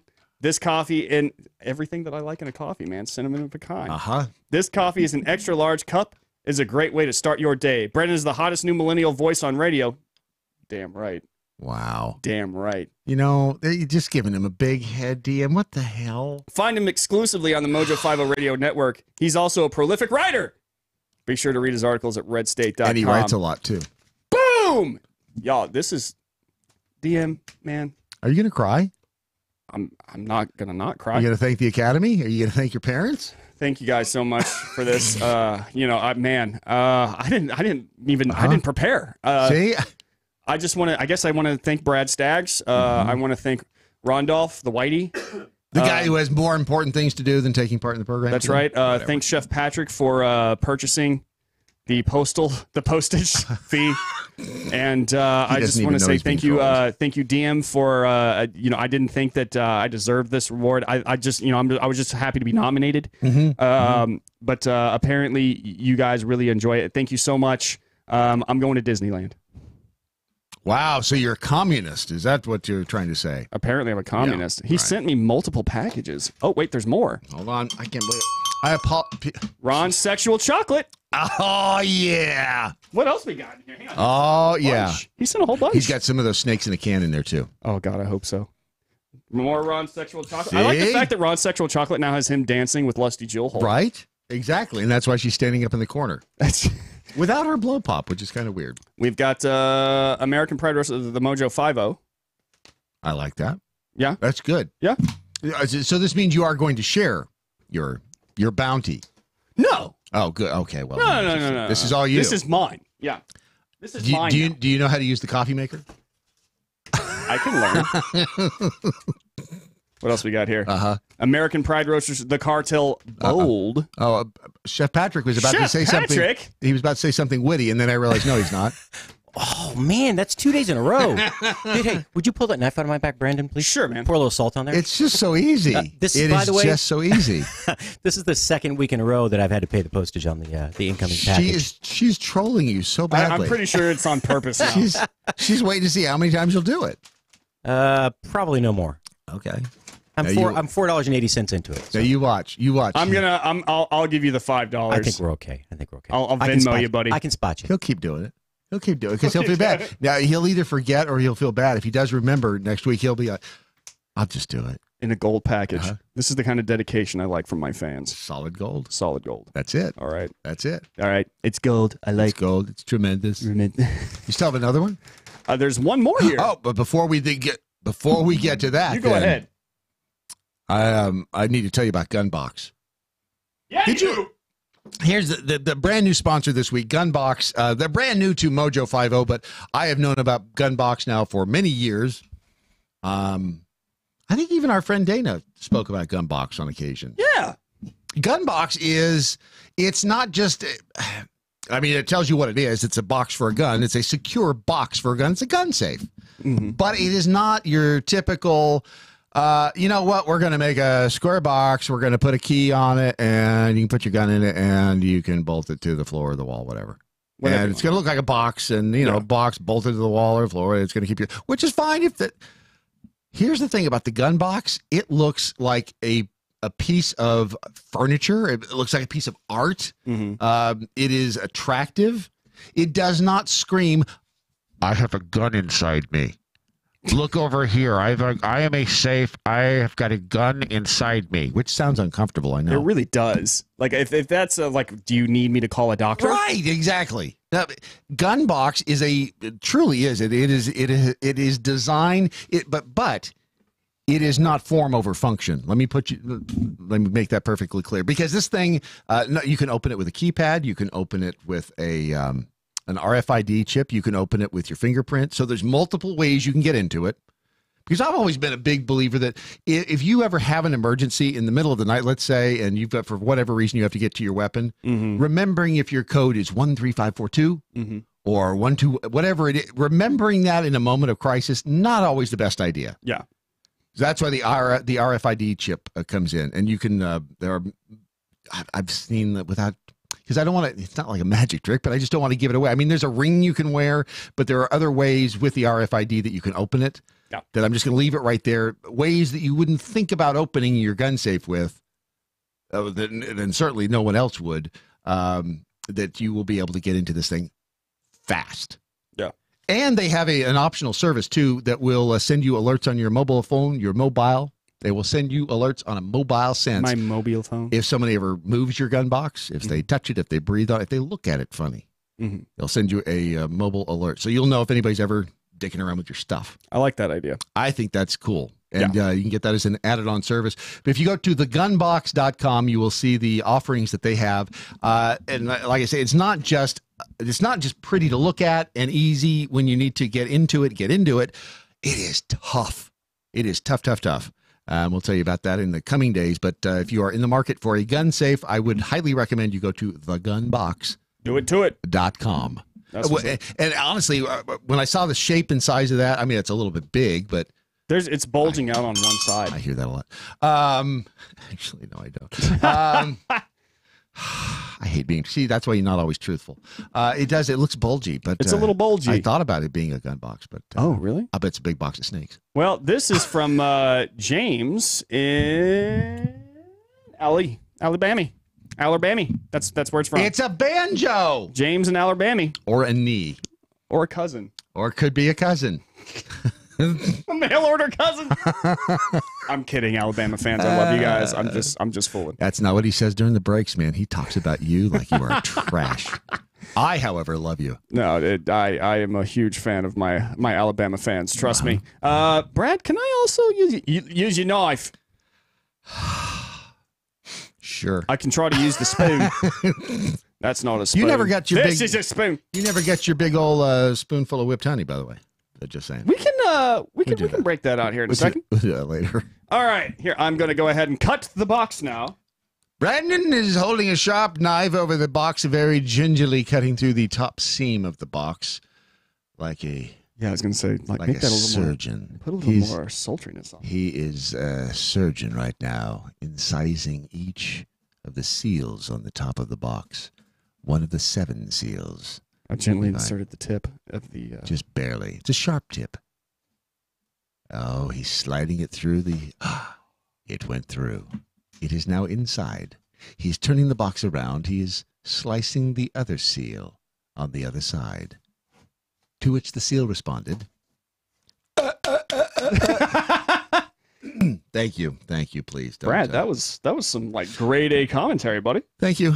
I've trained for years for this position. You don't know how to close it, do you? I can figure it out. You're going to hurt yourself trying to close the knife that I loaned you, aren't you? Maybe. This is going to be good radio. It has a liner lock. It's a liner lock? A liner lock, yes. Okay, so... You push, nope. No. You push that nope, the other way, turned over, and push with your thumb against the side of the wall of the inside of the knife. There's a little... There you go. See? Son, you stick with me. I'll teach you the few things about being a growed-up. Oh, look at this. It sounded really Michael Jackson of you, by the way. Look, Scraps is a boy dog. So bad. First, a layer of bubble wrap. Don't give that up. I need bubble wrap. Oh, here. I'm running an eBay empire. This is gold right here. Oh, is it? I'd be happy. If this was in my box, I'd be happy. Oh, well, then here. Do you want some of this? Yes. Look at all this. This is like treasure for Brad. Oh, I'm just going to put it right there on the top. Because I'll tell you what. Here's what I'll do. I'll set this right here for now. You do that. Look at, I'm just... You have no idea. It's like someone killed Santa Claus and stuffed his beard into the box. And Brad's laughing about it. It really does. I mean, it does not look like... It looks like Santa's beard. Mr. Brad. That's probably the only thing that's in the box, isn't it? They did. There's going to be a note at the bottom of it saying, "We have St. Nicholas. Here's a piece of him. You want him? We demand money." You really are. Wow, Santa had a hell of a beard. There is actually stuff in here. Okay. Let's see what we got. Oh, what is it? Oh, looks like action figures. What is this? Avengers? Avengers cars. Look at this. You know, if you keep those for 20 years, they're going to be worth $20 a piece? Dude, check out this Captain America car, man. All right, I got to tell you, I'm not a fan of the new Captain America suit. Really? I love it. Nah, I like the old red, white. I love it. What else we got here? We got cars are cool. Does Captain America drive a car? No. But dude, check out this Thanos mobile. Does Thanos drive a He does now. He does now. That's what's up. Look at this. Oh man. That is cool. Dude. Hey, that's not it. Obviously, okay, so see, this is perfect for the jackhole and the Code Monkey wall of bribery. Right.